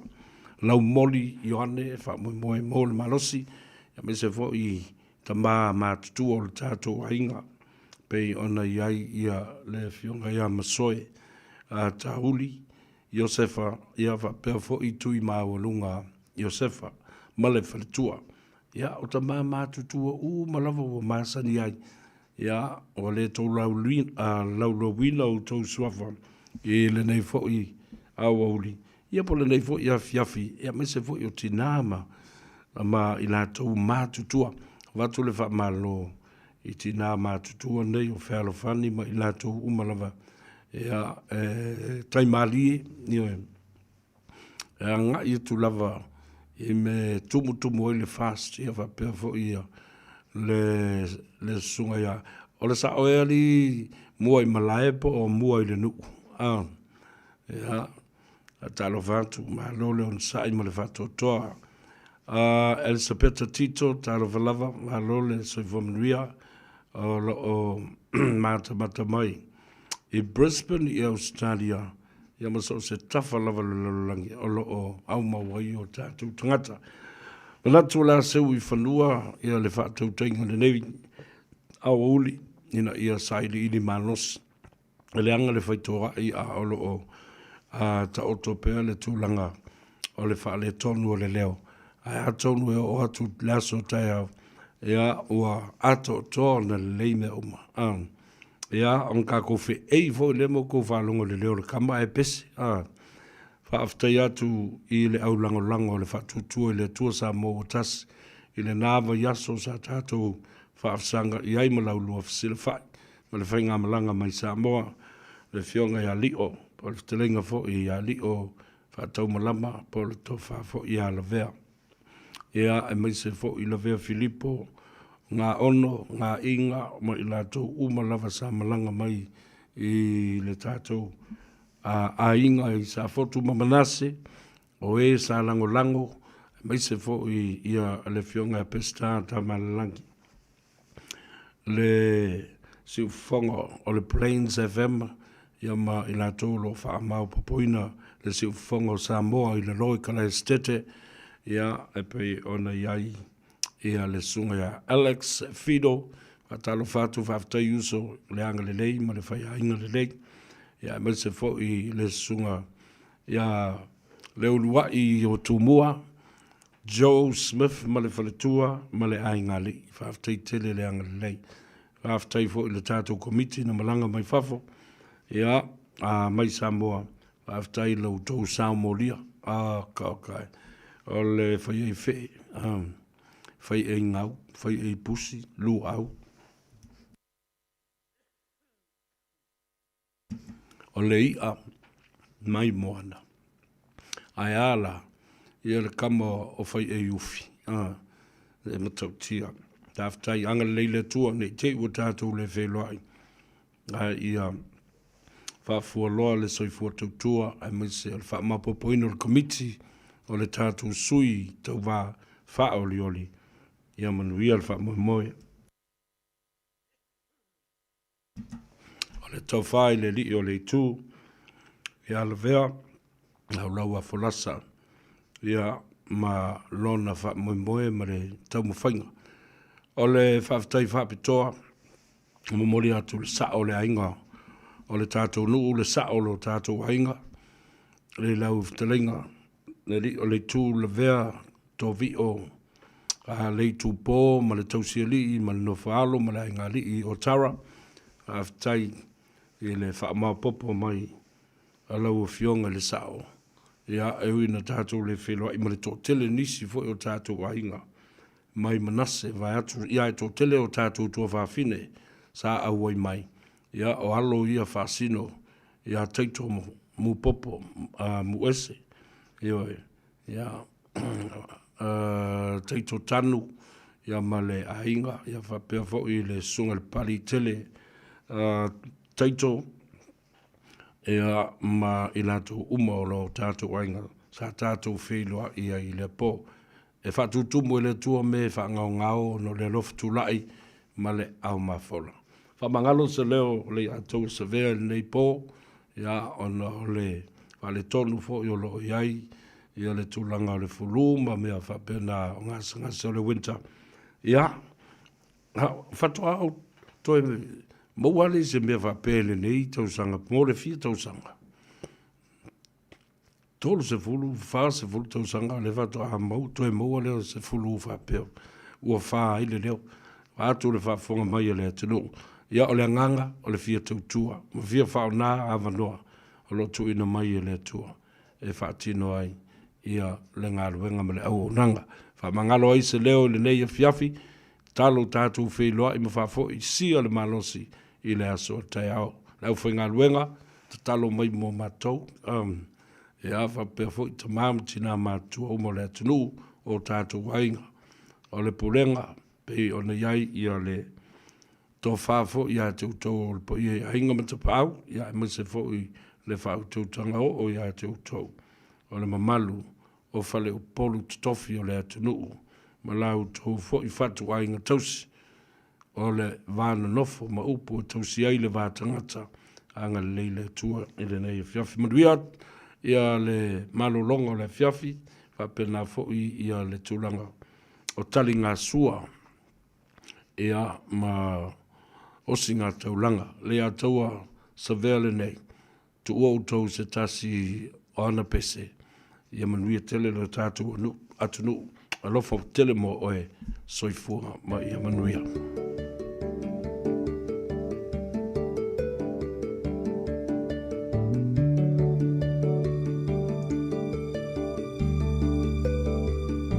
Wow, le pungisa, whaapeo na puniti o le la.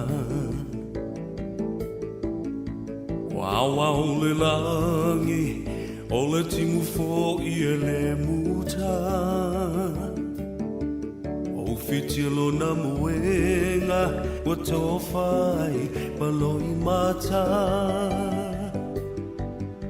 Fitilo fai solo, wa le tau ai lona loto. So e sauia, o le vai no lea e te tau mawhaina. Papu mai e le pauno, le whaamalu lea ua e laina. Ia whaamali e ina, pau o se mea ua o mawaina. Whaalango lango mai, I lo utau au e te mapua.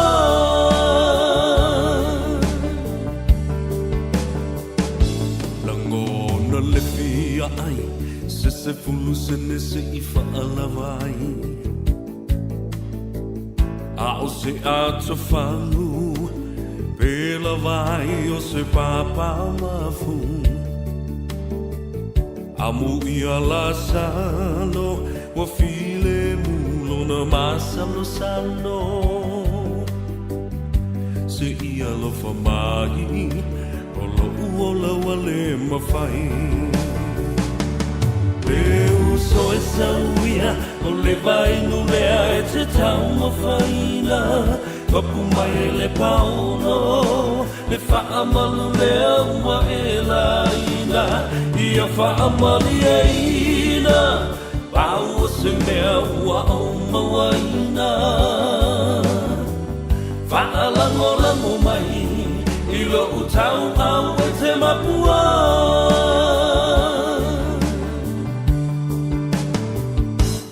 Lo fi mai mafia, o so ai le tau langa ua pia. E la fua ina, o ia o se tasi e lea no faina. E masa e sae, o lava e le taina. Puno masawali, le ese upu e whai mai. Leu so e sauia, o le vai no lea e te tau mawhaina. Papu mai e le pauno, le whaamalu lea ua e laina.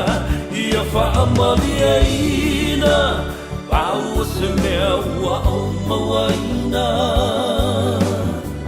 Whaalango lango mai, I lo utau au e te mapua.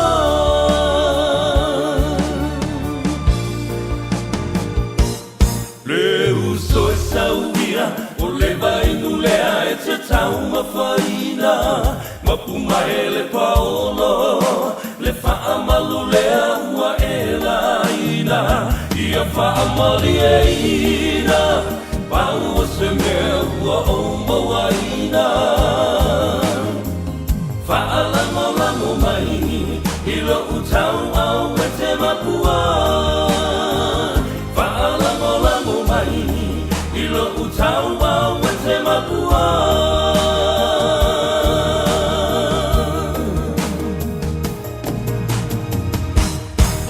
Ua mawhai o na aura tula polo kalame le leimo o ia so taitasi o na o le langolango malo si le whale maliu a se alo le aturuu o ese tātupu Funeral Directors I Manukau City. O le ese tātupu Funeral Directors o se whale maliu Samoa o le tali foilea o taimi whaingata o na o le malanga al maliu maleoti e mawhai foi o na latu awina atu ma awina mai tino maliu o e pele mai so se atu nuo lalolangi wala auno le ese tātupu Funeral Directors I le lua no lua tolu fitu lua no lua tolu fitu pea fiuane ele se fulu malebalu Norman Spencer Drive in Manukau City. In sport, Crusaders CEO Colin Mansbridge has launched his pitch to get Blues fans to Christchurch for next year's Super Round. The Auckland-based side will face the Reds on Anzac Day next year as part of the three-day rugby festival to toast the new covered stadium opening in the Garden City. Mansbridge says Blues fans used to watching their team at the self-described National Stadium or Eden Park should give Te Kaha Stadium a go. If you come from Auckland and you've had to put up with a stadium up there for a while, you'd probably be quite keen to get down here and come to a decent national stadium, I would have thought. Silver Ferns coach Dame Nolene Torua is satisfied with the new eligibility exemption process, which has allowed Grace Wiki to be selected in the test squad. And the race is on for breakers forward Kareem Lopez to be fit for the start of the new season in basketball's Australian NBL. That's sport. I'm Jodie Gill.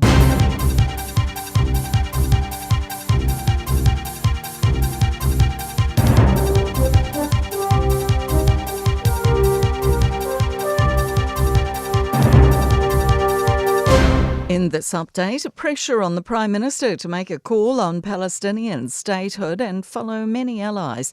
The government says New Zealand will carefully weigh the issue and make a decision over the next month. Chris Luxon says New Zealand's position will reflect our values, not another nation's. We are seeing a humanitarian catastrophe in Gaza. We are seeing Hamas hold hostages that should be released. We're seeing no evidence of a ceasefire emerging. What we really need to see is a stop to the suffering. Australia's Prime Minister today announced it'll make the recognition at the UN General Assembly in September. Anthony Albanese says he wants a two-state solution that recognises the right of Israel and Palestine to exist, with conditions. Our government has made it clear that there can be no role for the terrorists of Hamas in any future Palestinian state. Labor's above National and the leaders are neck and neck, but both say they don't want to focus on polls. A taxpayers' union Curia poll shows both of the major party leaders on 20.2% are preferred Prime Minister. Labor's up 2 points on 33.6%, National's down 2.1 on 31.8. National's Chris Luxon says Kiwis don't want him talking about polls. They want us to fix this economy, and we are doing everything we can to do exactly that. Chris Hipkins is criticising the government's stances on healthcare, housing and the cost of living. I think the current polls reflect the fact that this government are making all of those things worse. A separate One News poll is coming out tonight. A 7-year-old's died from dengue fever in Samoa, taking the official death toll to 6. The outbreak started in April after a 12-year-old boy died. Samoa has shut schools for weeks to fumigate against mosquitoes carrying the disease. A New Zealand medical team touched down in Apia on Friday to assist the local Ministry of Health. That's news. Tasilima i Watolu Amo. Radio Samoa.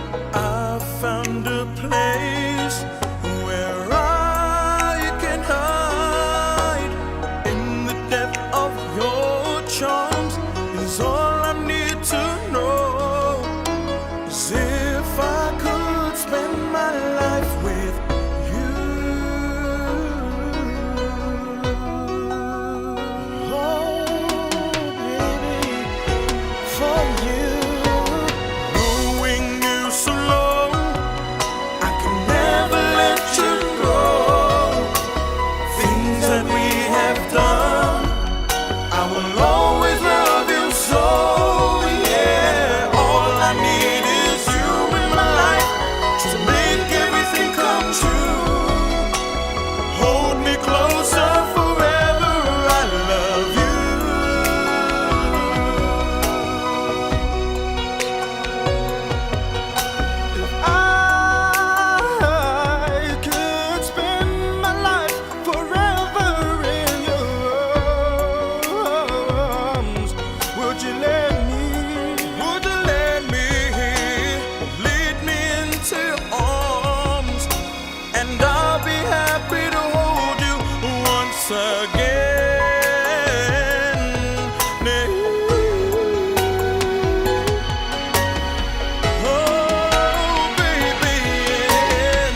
24 hours a day, 7 days a week. Radio Samoa streaming live on www.radiosamoa.co.nz.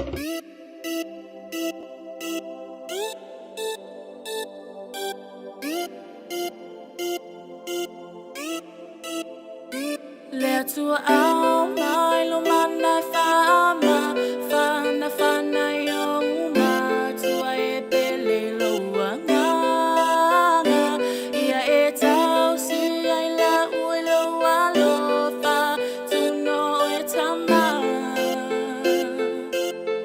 o e tama e langi lau pese malie loa langa le fai ngofie lo fai ngata ia soma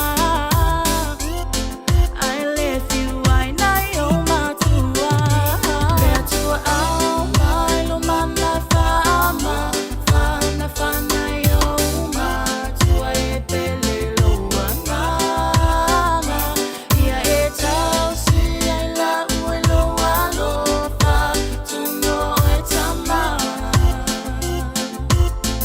o e tama e ai taimi e fa vai vai te amisia o lue le vai hey ai aso ele ma fai na ngalo a o mai e te no fotatalo le tua alma lo mana fama fana fana yo ma tua e pele lo angana ia e tau si ai la ue lo alofa tu no e tama o e tama lua i loa lo nau na ua tu mo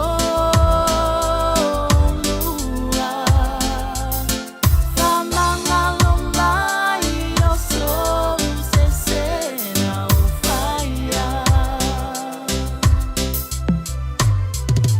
le tua alma i lo mana fama fana fana yo ma tua e pele lo anganga ia e tau si ai la ue lo alofa tu no e tama o e tama le tua alma i lo mana fama fana fana yo ma tua e pele lo anganga ia e tau si ai la ue lo alofa tu no e tama o e tama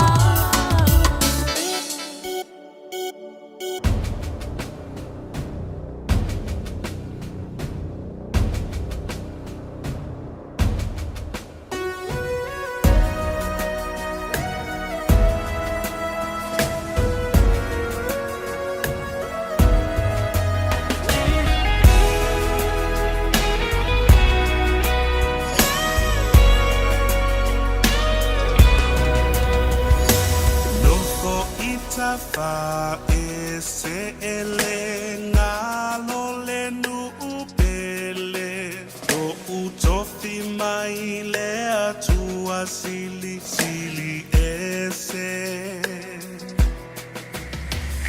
Samoa leto ala lo ufa sino manga totongo tatupu maso solo aya a ole ngafa se ifa apo ulinga ile ainana uao Samoa le atua o malama se ife sili atu isale vima o sita ulanga no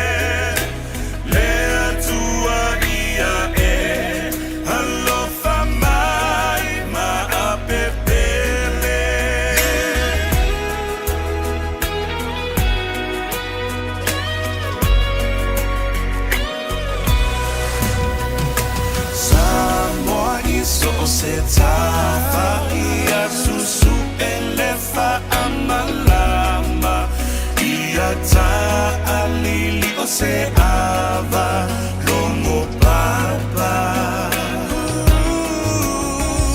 e tali mai le atua iona lavala Samoa e tato tiu masala sala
te iane, wana o se mi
whawhetai Whawhetai I mea uma Wa e foa I mai Whawhetai I loa lofa O laulo masani lea Whawhetai tele mole ea Wa o mana vaina Whawhetai tele mole vai Wa o inu ai Whawhetai tele mole la O sulungia umai Whawhetai tele mole sami Mai a uma wai ai Whawhetai I so se mea Awa o lo wa lo falea Yesu whawhetai Lo vinga I e tuna pea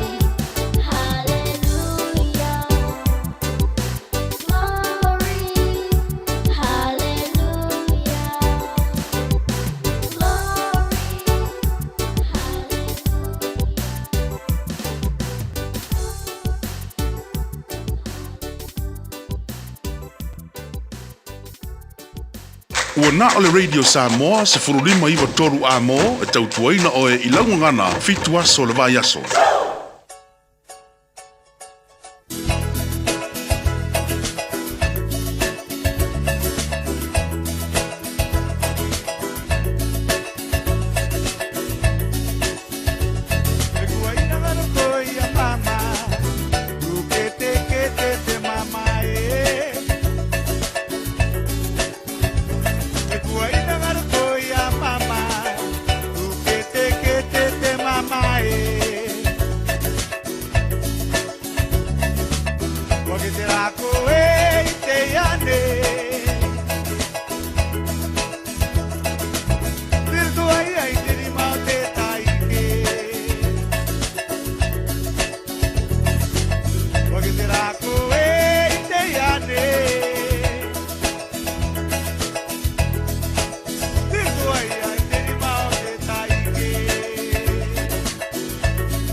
matateo te inangaro. Oi mata ese kene. Oi matateo te inangaro. Oi mata e topane. Oi matateo te inangaro. Oi mata ese kene. Oi matateo te inangaro. Oi te rako e te yane. Pero tu ai te rimate taike. Oi te rako e te yane. You dancing on the man's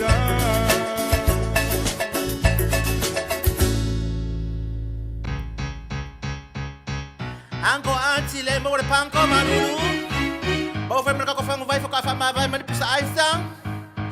O fe merka ko keke pua merka ke mamo merka ke moa. Ya merka ko keke pua wo mo ko fa fana. O merka ko yela mala ma beautiful wonderful uma ya mo merka full. Uli orang mai Samoa, lu usui painaka.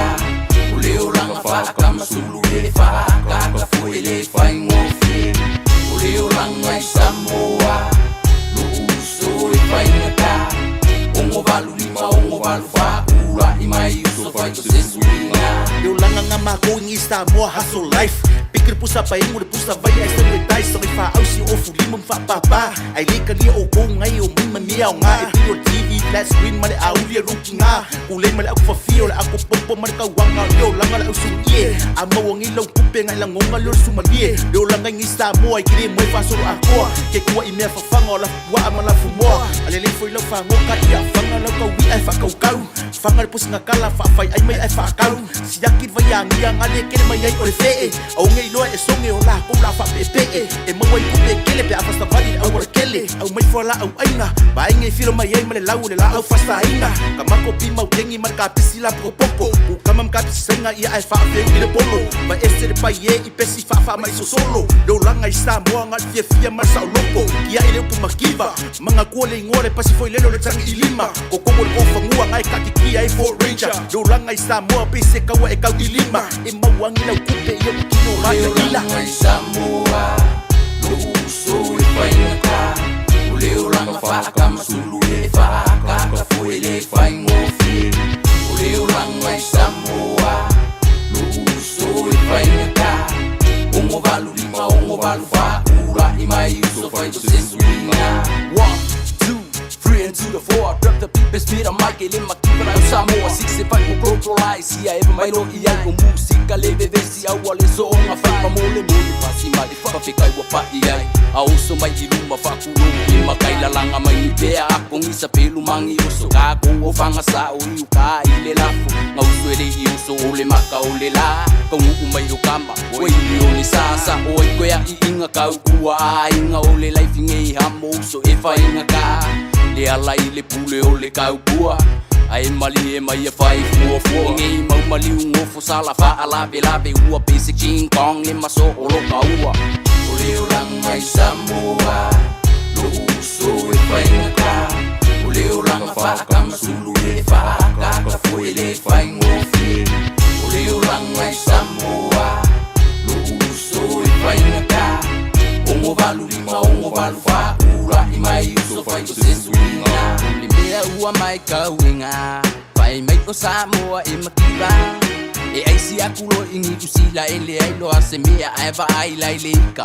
Isa la lau mai le ngei malenga le mea isu pe kafe ia sola. Ai se i mawala usikala. Ia e fa apele pele le kanga kanga.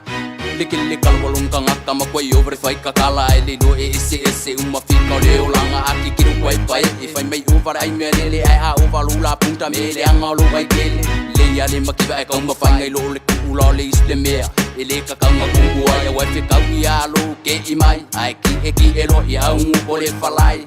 Yo akuna matata awa sasa si drop ya ole lo ole anga. Solo kako e kama fai apa uli se uso kama fai e kule mai. Uli orang mai Samoa Luso e whainaka O leo ranga whakama sulu le whakaka fui le whaingofie O leo ranga i Samoa Luso e whainaka Ongo valu lima, ongo valu whakura I mai uso whaito se suinga Owa kako pepa vili kalinga Kiripa whaiulu Kako whangfa mangongi Aweke mai whakau se luku Owa makako puru kaele Lale, a whakau ngia ke se lua makai mawang ia e mawafua Kusai mawali e mawafua ia Fua whani sawa sawa o ka ua Radio Samoa Tasilima Electoral Amo Radio Samoa. Tasilima Electoral Amo.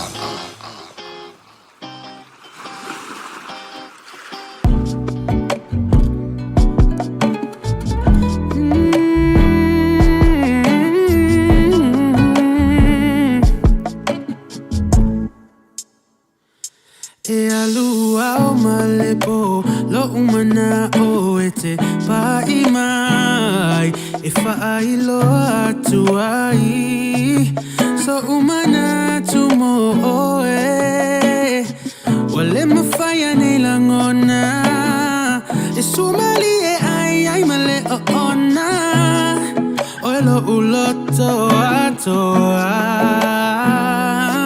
a fai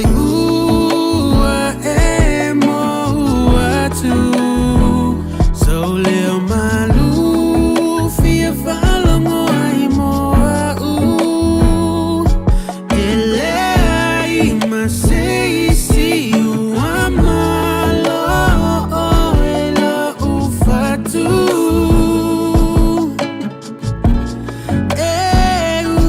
ui lava inapongisa elefa angaloina eta ua masaninga feeling ato atasi malozi bea o maile mai oilo uola ato afai ua emo ua tu so leo malu fia falongo ai moa ele ai masei si uamalo elo ufatu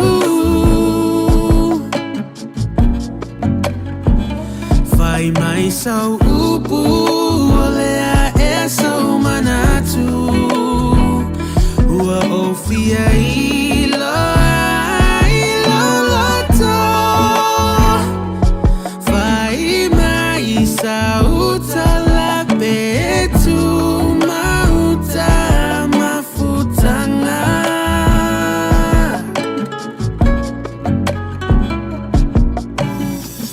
la upele uale mafaina moi ila ufia va iPhone ya te oi lau la lele ua susulu mai ua tosi na ila uva ai ele fa angaloina le ta ua masaninga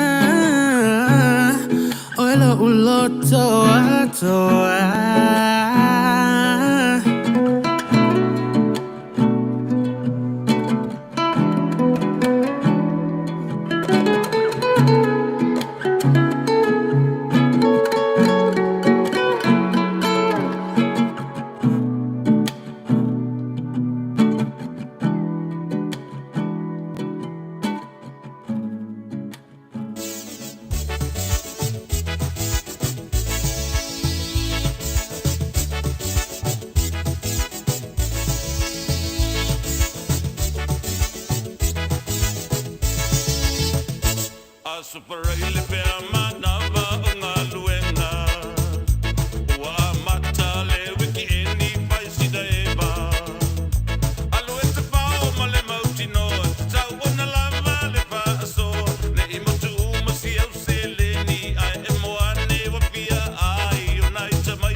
Pese mai loa, pese lunga, pese mai ile ha ha ha.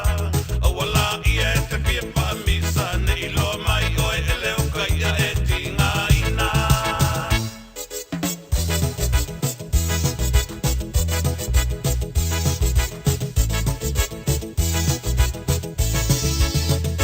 Tau tuana se iwa pa alele. Foi ile pale mea umalava ua oke. Awale ma pia ulavale nei ele po ia nei ile pa. Vai lau sapa nei imasa a o ile pale ua mole le mana vale se tau mapa. E si li lava le no popile mu ile pale. Le ai se popole ile avena o se tavale. Kilo video mai mata mata. Ai si va mai ma pese le tamba le ale pine lo pia pia ukieni manuia. Pese mai loa, pese ilunga, pese mai ile ha ha ha.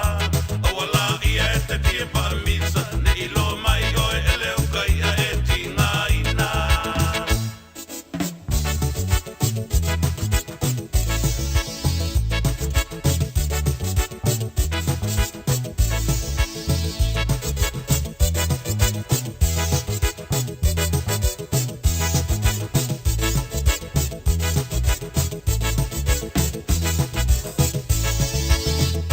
Pese mai loa, pese ilunga, pese mai ile te pa Samoa. Awala ia e te pia pa misa ne ilo mai oe ele o kaia e tinga ina. Pese mai loa, pese ilunga, pese mai ile te pa Samoa. Awala ia e te pia pa misa ne ilo mai oe ele o kaia e tinga ina.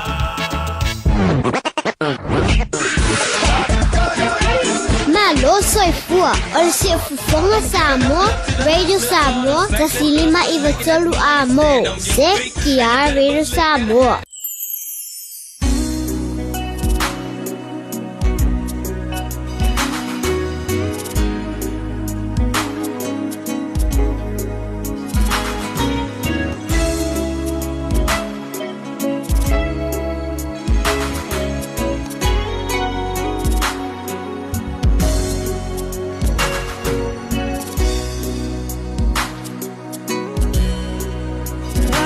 Acelelo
malu mai leva ai lola tono foana.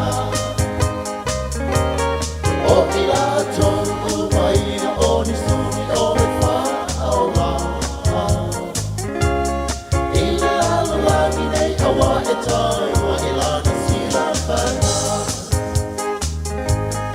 Ila la ni nei awa e tai wa ila na sila fana. Ole manuia o ai ngama e ka lesia. O nu uma malo uma ole lalo lagi atua. Waya te hoi le tina awa o le apala auna.